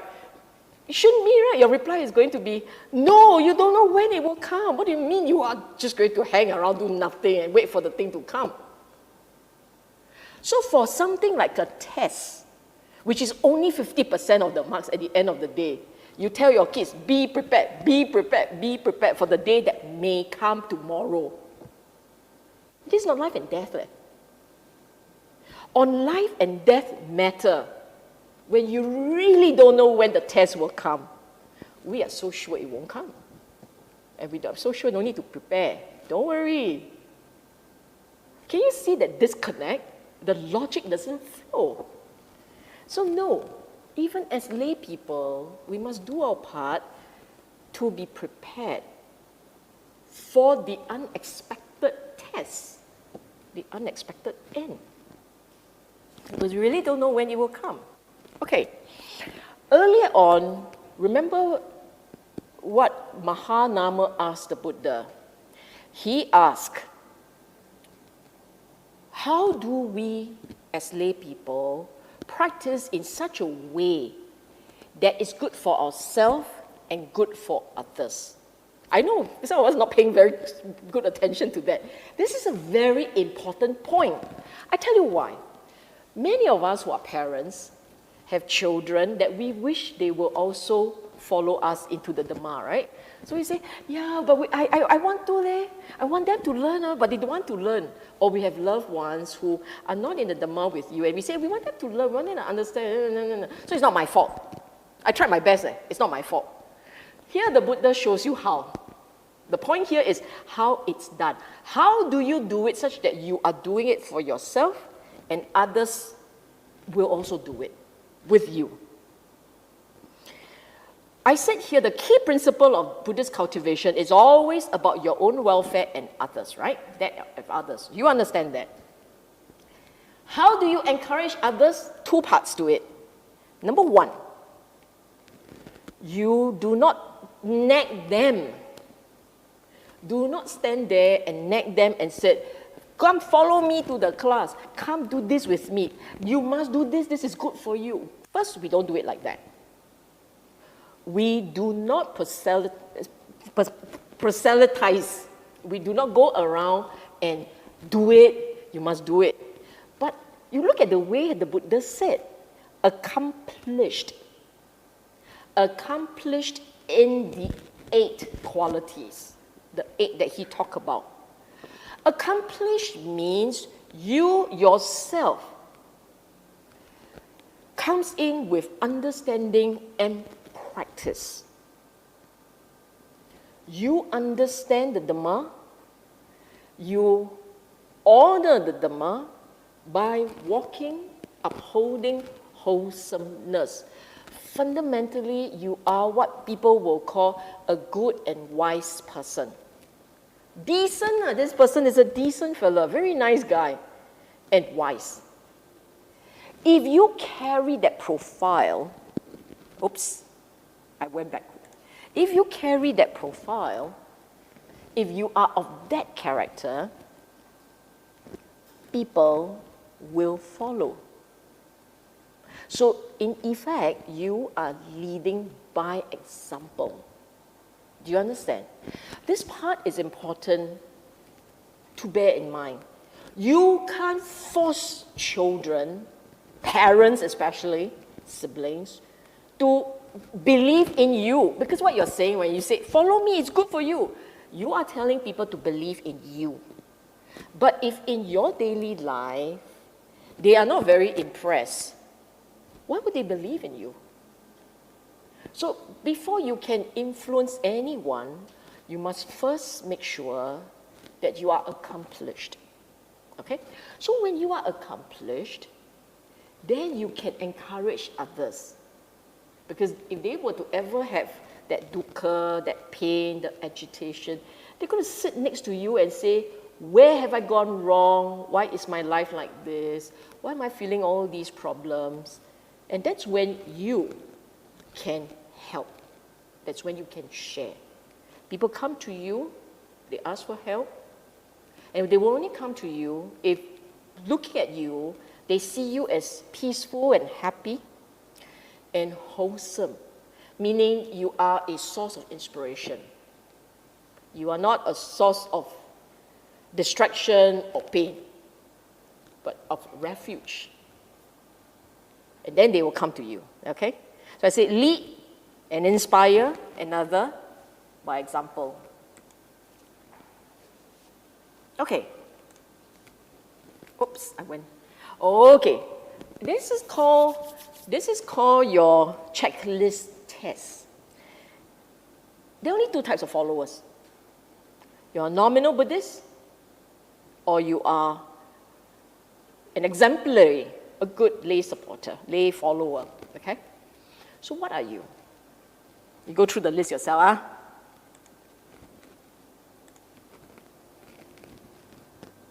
What's a nominal Buddhist? I'm pretty sure you can come up with even more features, but I highlight a few that I think are important for me to explain. Number 1, the nominal Buddhist focuses on identity. I'm a Buddhist. You are not. This is identity. Form and external trappings and expression means how you bow, where you bow, take the front seat and bow, that kind of thing, you know. Do you bow in this way or that way? That you are very anxious. The point is you are anxious about expressions. Why do I say this is not necessary? Because, look, even in the time of the Buddha, you will come across many stanzas where people visiting the Buddha do whatever they want. This is the living Buddha in life, and possibly at his prime for years. And people will go to him and, hi Buddha, or actually they will call him Bante. They will call him Bante, teacher. Hi teacher. I am so and so from where and where. Yo. And that's it. Some, very respectful, they will bow. Okay? The bowing came from the practice long ago. So the ones who are most grateful and very inspired by him, they will bow. But there were so many more who were not inspired or who were new to him and they don't really know him, and they would come and they would check him out because they were curious about him. The first celebrity monk was the Buddha. Okay? And they will come and they will visit him and they will hang around and they don't ask for appointment. There were many instances where they will come and they will see a monk and say, oh, Bante, where is Buddha? Or where's Bante? And they say, okay, third door on the right, over there, you go there, you knock, knock, knock. And he will answer. Oh no, actually they don't knock. They will go there and go, and then he will open the door. So it's just like that. All this, no strict, rigid ritual, none.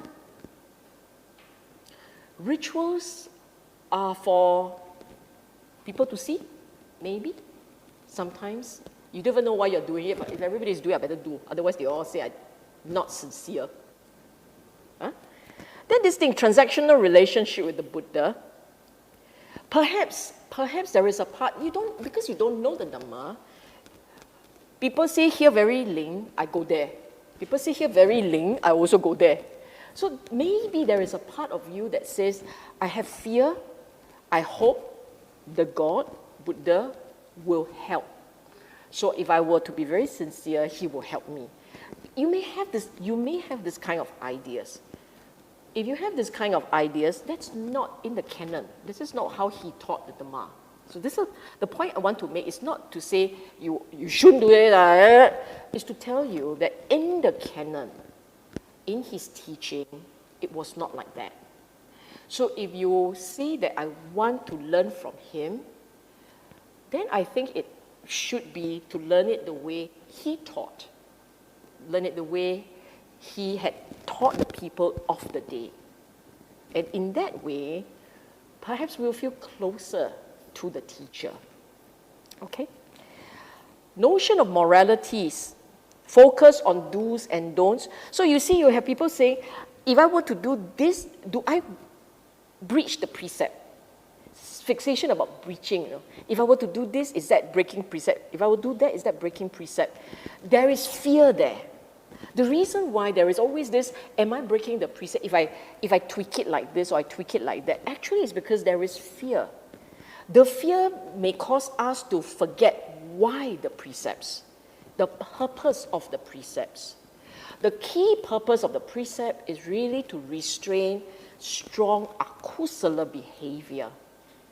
And if you were driven by kusala motivation, sometimes I am not following the letter, I'm following the spirit, the essence of the teaching, and you say, actually, I feel okay, then so be it.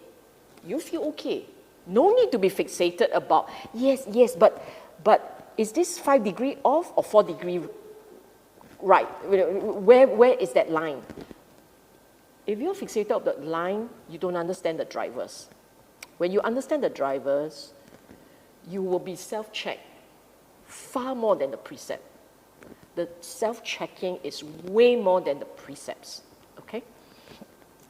Blindly attached to teachers, monastic, this is from personal experience, people that I have seen and followers I've seen where they don't know the Dhamma, they don't know Buddha. I mean, Buddha for them may be just a statue, but they know individuals.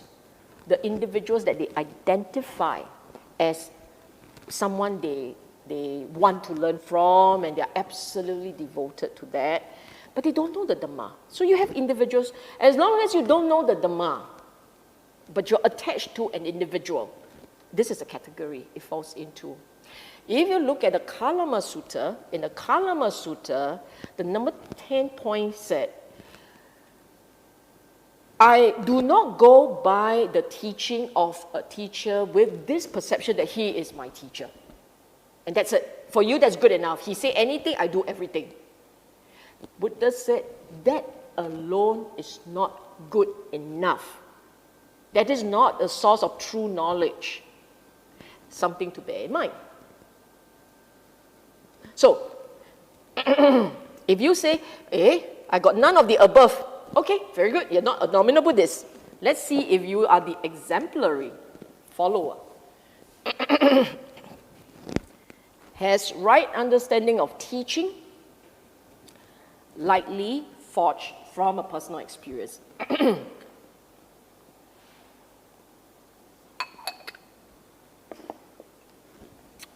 Right understanding of teaching means to say, you know the Four Noble Truths, you know the Eightfold Path, you understand the three characteristics, tilakkhana, impermanence, dukkha, anatta, you understand all these. And you have listened to talks. There are many parts of the talks that resonate with you. You can feel it, you understand it. And as I said, lightly forged from personal experience, it means there are certain parts of the Dhamma that you have personally witnessed. Then you are less likely to focus on identity and form, but more on the teaching. Okay? Because of that, because of your experience, there is unwavering confidence. Because of your experience, it is not just faith, it is gratitude, the deepest of respect. Okay? In order to have that respect and that absolute faith, really has to sit on right understanding. It doesn't have to be extensive, but there has to be enough for you to say, I know what he taught, or I know enough of what he taught to want to follow this teaching. Okay? You see this one about morality? You are committed because you understand where the Buddha was coming from with regards to morality, the teachings of morality. It's not to hurt anyone. No hurt, not harm, not cause pain to anyone. So is it going to be only the 5 precepts? No, it's going to be a lot more. But it's all self-restraint. Not because the Buddha said so, just because the Buddha said so, I do it. It's also because I understand why I cannot do it like that. Why I shouldn't scold, why I shouldn't be gossiping and harming people in the process. I shouldn't be doing all these things. You know, okay? The final point is you also understand what kind of sacrifice, determination, what kind of qualities led to these Sangha practitioners upholding the Dhamma at the highest level. You understand what kind of determination leads to this type of practice. And for that, you are always grateful because it is through them that you see the Dhamma in operation. You know you need these Sangha members to keep the Dhamma teaching alive and going. So your gratitude, your respect is profound, deeply profound. So it's not because he wears a robe and you chong but really because you see in the practice, in his understanding, and then you chong, so that he will continue to teach and guide the Dhamma, in the Dhamma. Okay? Question? Thank you, Sis Sylvia. We have a few questions. Time is running out. How does one practice such that Chaga is not limited? That is, practicing Chaga to be freely generous, open-handed, and not conditional. Thank you. Our mind talks and our mind judges. The more the mind talks and the more the mind judges, the less free is Chaga. I repeat, the more the mind talks and the more the mind judges, it will talk first, it will construct, it will think, it will reflect. Should I not? Do I do this? Do I not do this? If your mind starts to say a lot of that, should I not? It has a lot of consideration. So the more it talks, the more it will be judging. Are they worthy? Should I be doing this? Why are they like this? And you go on, right? So when the mind talks and the mind judges, that's when the chaga will shrivel up. So you want to practice to a point where chaga is very spontaneous, very easy, very, very free and giving. You want to practice to that level, the mind must learn to not talk so much. Very instinctively, you perceive, you give. You perceive a need, you go. Your compassion is motivated, you serve. Make it spontaneous, okay? Yeah. Thank you, Sis Sylvia. Another question. A Pacceka Buddha or silent Buddha does not go all out to preach and encourage others to learn the Dhamma and practice meditation. Is it because he has total wisdom but lack compassion? No. You see, in order to get to a point where you can teach and you have following, there must be accumulated merits of a different time. So the individual who eventually becomes the Sammasambuddha would have accumulated immeasurable merits. Immeasurable. You know the story of Devadatta, right? And we all know from canonical, I'm not sure whether it's commentary. Honestly, I'm not sure where the information comes from, but we're very familiar with this idea that Devadatta, after allowing his unwholesome karma to exhaust themselves, he will reborn as a human, and as a human, he will become a Pacceka Buddha at some point. But he's only a Pacceka Buddha. And that's because you know what Devadatta had done. He had made mistakes, serious mistakes. He had also done tremendous good. He had cultivated well. Because of his cultivation, his spiritual cultivation, a day will come when he will be enlightened. But because of the unwholesome deeds that he had performed, when that happened, when that enlightenment happened, he wouldn't have enough of the merits to become a Sammasambuddha. So we all have we have done all kinds of things. We don't know.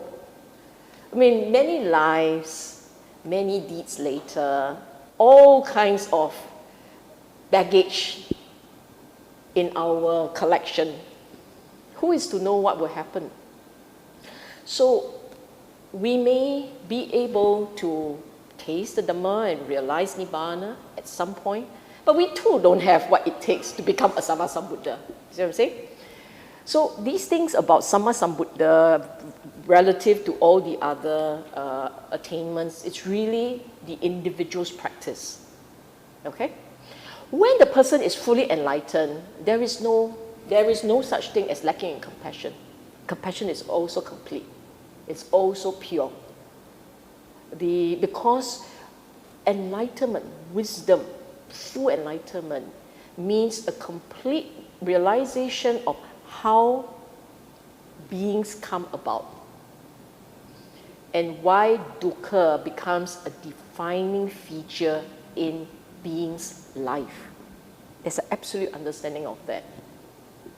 Compassion then is inevitable, invariable. Okay? Thank you. Related to that, someone asked, one of Buddha's qualities, as you mentioned, is the ability to read and train any beings to the right path. Among them were the serial killer and hunters, etc. Could you please explain as to why he was unable to teach Ajatasattu and Devadatta to restrain the unwholesome instinct of their minds? You forgot that phrase. It wasn't to train everyone, it's to train tameable. The exact description was to tame tameable beings. Why tameable? Because Buddha is not foisting his ideas and power on people. Individuals have their choices. They make choices. this notion of karma.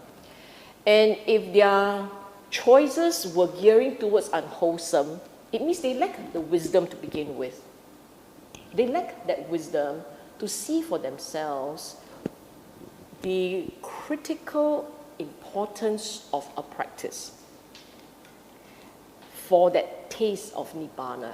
They lack that, so they can't. And in the case of Ajatasattu, he even killed his father before he went before the Buddha. He was never Buddha's disciple until it was too late. And Buddha himself said, had Ajatasattu not killed his father, not murdered his father, when they had that session, captured in Samannapala Sutta, when Ajatasattu went before the Buddha and had that conversation about practice, ascetic practice, he would have entered the stream. But because he killed his father, the mind would never be able to settle to a point where he can hear the Dhamma properly. So it's really the individual's merits. Okay? Thank you. From the same person, in respect of Four Noble Truths, could you please elaborate more about the third noble truth of cessation of suffering? And could you refer me a particular sutta in the Nikayas that explain the cessation of suffering in depth? You know, I would advise you to carefully examine Dhammacakka Pavattana Sutta first. And I've given a talk on that, which I think you can find online. Just say, Turning of the Wheel of Truth, Sylvia Bay. That should appear, the talk should appear. And there are many teachers who talk about Dhammacakka Pavattana Sutta. So let's just take that first, because this is not a talk on the Noble Truths and the cessation of dukkha. And it will not do the talk justice to have a very crisp and short explanation. Okay? So I would advise that you consider just going through the talk first, take a look at that, and then if there is a demand from here, we can always revisit Dhammacakka or revisit the suttas that talk about that. Okay?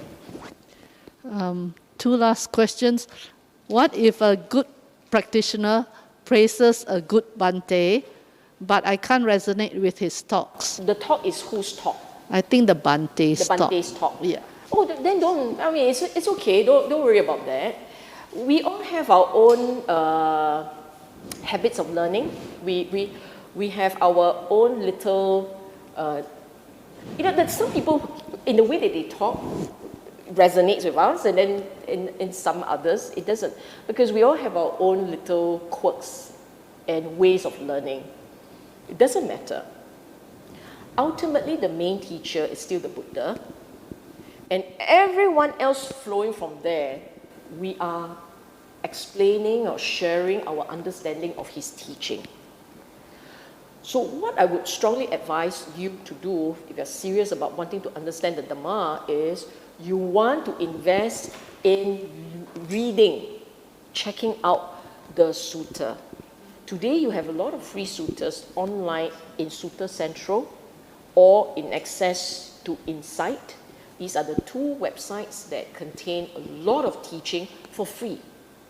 And if you say, oh yeah, I like Bhikkhu Bodhi's translation, in Sutta Central, for many of the sutta, there is actually a Bhikkhu Bodhi translation alongside Ajahn Sujato's translation. You can also find them there. Invest in that, read the sutta, then you go listen to the different teachers, and the ones that make the most reasonable sense, sounds good, you can really relate to that, continue to follow that. But the point is, don't be attached to any one individual. We are all practitioners. We are all sharers. There are many good teachers out there. You can listen to different talks and really enjoy the spectrum. All the good teachers will say very similar things, in pretty similar ways. Or maybe the stylistically a bit different, but the message, the teaching will be the same. If for whatever reason you notice that the teaching is inconsistent with what others are saying, then when you go and look at the sutta, you look at the sutta and you listen to the teaching and say, also not consistent, then this teacher you must put aside. Because not consistent with the teaching in the sutta, not consistent with what others say, be careful. Buddha will say, take it and put it aside, but don't embrace it. Don't go and criticize. You also don't want to do that, okay? We're not in any position to criticize. We just say, this one I won't follow, I don't understand, it's not consistent with what I've understood, I will let it be, okay? I think you may have partly answered this question. There are Buddhists who have absolute faith in famous monks. Is attachment to famous monks who are eloquent at preaching the Dhamma a hindrance to spiritual progress? How do we detect faults in sincere monks, since we do not have the power to perceive their spiritual attainment? There was also another talk called What is a Saprisa? What is a saprisa? Saprisa means a well-accomplished person in the Dhamma, a good person in the Dhamma, right? So I have the details, a lot of details. But here I'll do a summary. You remember what the Buddha qualities, of the 9 qualities, one of them was Vidya Charana, wisdom and conduct. Some things you can see, wisdom you may not, but what he says, how he acts, how he treats people, whether or not there is anger or not, all these you can see for yourself. Because the mind you can't tell, but the expressions of what's in the mind, whether through words or action, that is an external expression of what's in the mind. That you can tell, you can see. So if you witness for yourself show of anger, don't make excuses. The problem for many of us is we make excuses for famous and respected and celebrity and so on and so forth. We make excuses. We say, oh, it's a bad day. Oh, that person is misbehaving, something like that. You can make excuses, but you must know that when you are making excuses for bad behavior, you are affecting your own judgment. Learn to be objective and just witness as is and see for yourself. Then you say, oh, but I don't associate very much with the monks, and so I don't really know. Fine, I understand that. Just know that the Buddha himself had taught. Buddha taught King Pasenadi. Because Pasenadi was going around. Pasenadi king was this devoted devoted supporter of Buddha. He's always going to Buddha and have his chat, sometimes twice a day. That's why he'll go to the Buddha and say, sorry, I only have time to do one visit today. Because he really enjoys his visit. So much so that in the Nikaya, there was actually a section on him, Pasenadi's conversation with Buddha. It's called Kosalan Samyutta, something like that. So, what does it mean? Well, in one of his first meetings with the Buddha, he saw some ascetics walking by and he told Buddha, you wait, ran over, pay respect, then came back and said, this ascetic is very good. And Buddha said, you have to spend more time with people. Learn to see, when you associate with them a bit more, then you can see for yourself, what is that training? Is there training? Are there restraint and so on and so forth? So the point that the takeaway from this conversation is, yes, we can't really tell. If you can tell from one conversation, you see him losing temper, you know, this one has a problem. But if you never saw that, then you have to stick around and see a bit more.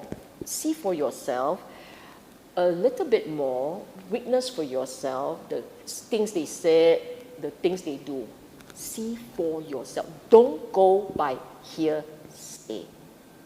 So that's one part of the little checklist you can have. One small thing is this. When you listen to a talk, and from your takeaway from the talk doesn't give you a little bit of joy, doesn't inspire you in any way, doesn't lift your spirit, nothing. It's like I go see, then I finish my lecture, I go home, something like that, right? Then you can say that in this connection, you haven't been touched by the Dhamma. Minimally, you haven't been touched. It doesn't mean he was wrong. It means there is no resonating. There isn't this chemistry. Then try again. If it still doesn't have, then don't have. It means that from this person, can't quite learn from the person, right? This is stylistic. I'm not saying yes, correct June or not. I'm not saying that. I'm just saying that in terms of style, in terms of resonating, you don't feel the connection. So it's very hard. Normally, if you have this chemistry, it will click very fast. You listen and you say, I love it. I got some takeaway. Something you hear gives you enough for you to apply, to reflect and to apply. Then that talk for you was a good talk because you had a takeaway. Okay, that's it? I think two more came in, but I have to go soon. yes. I have a friend who is doing very well in her meditation practice, but she lacks Dhamma knowledge. Hence, she's not aware of her mindless speech. How do I, as a friend, advise her regarding the importance of Dhamma knowledge? If your friend can meditate, but has a problem with speech, then my question is, what is she meditating and how is she meditating?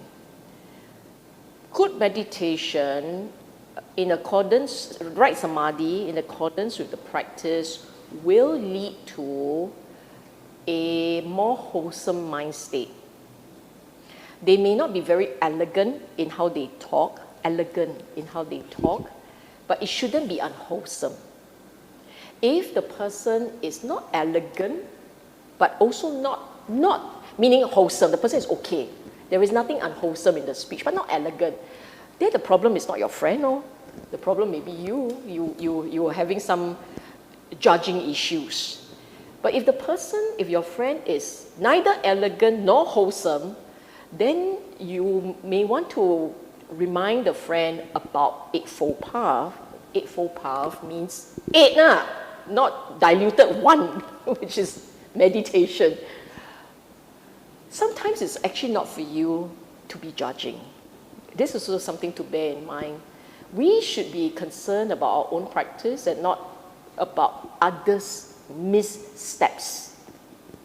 Because if you are focused on another's missteps, sometimes what arises in us is akusala agitation. Until we hit the point where we super elevated in our mind, right? We may not want to get ourselves caught up in other people's practice. No? Thank you, Sis Sylvia. Okay, this is something which has appeared week after week after week already. And really it is a reminder to everyone of the need to give something back to the Dhamma. For what we have received, for the blessings that we have received, we want to give something back to the Dhamma, to the community, okay? So it goes like this. If you had experienced joy listening to the Dhamma, do consider honoring our teacher by putting into practice his first teaching to the lay community. Be chaga, donate, help, give support of time and energy to a worthy charity or spiritual organization of your choice. Be joyous in the giving. We must never take for granted the blessings that we have enjoyed in this life. As our forerunners had done it right by us, we must continue the good work for those who come after. May the Dhamma last long. May we continue to enjoy supportive conditions for learning and practice, and may we never deviate from the true teaching as long as life lasts. Thank you, Sis Sylvia. Okay, let's dedicate the merits of this activity to all sentient beings. Ettavata cha amhehi sampadang punya sampadang sabbe deva anumodantu sabba sampati siddhya.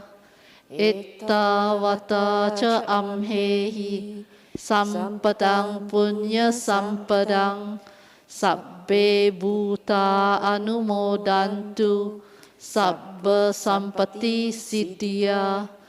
Ettavata cha amhehi sampadang punya sampadang sabbe satta anumodantu sabba sampati siddhya. Let us dedicate the merits to our departed relatives and friends. Idang me nyatinang hotu sukita hontu nyatayo. Idang me nyatinang hotu sukita hontu nyatayo. Idang me nyatinang hotu sukita hontu nyatayo. Let us pay respects to the Triple Gem. Arahang Samma Sambuddho Bhagava Buddhang Bhagavantang Abhivademi. Swakato Bhagavata Dhammo Dhammang Namasami. Supatipanno Bhagavato Sāvaka Sangho Sanghang Namami. Sadhu, sadhu, sadhu.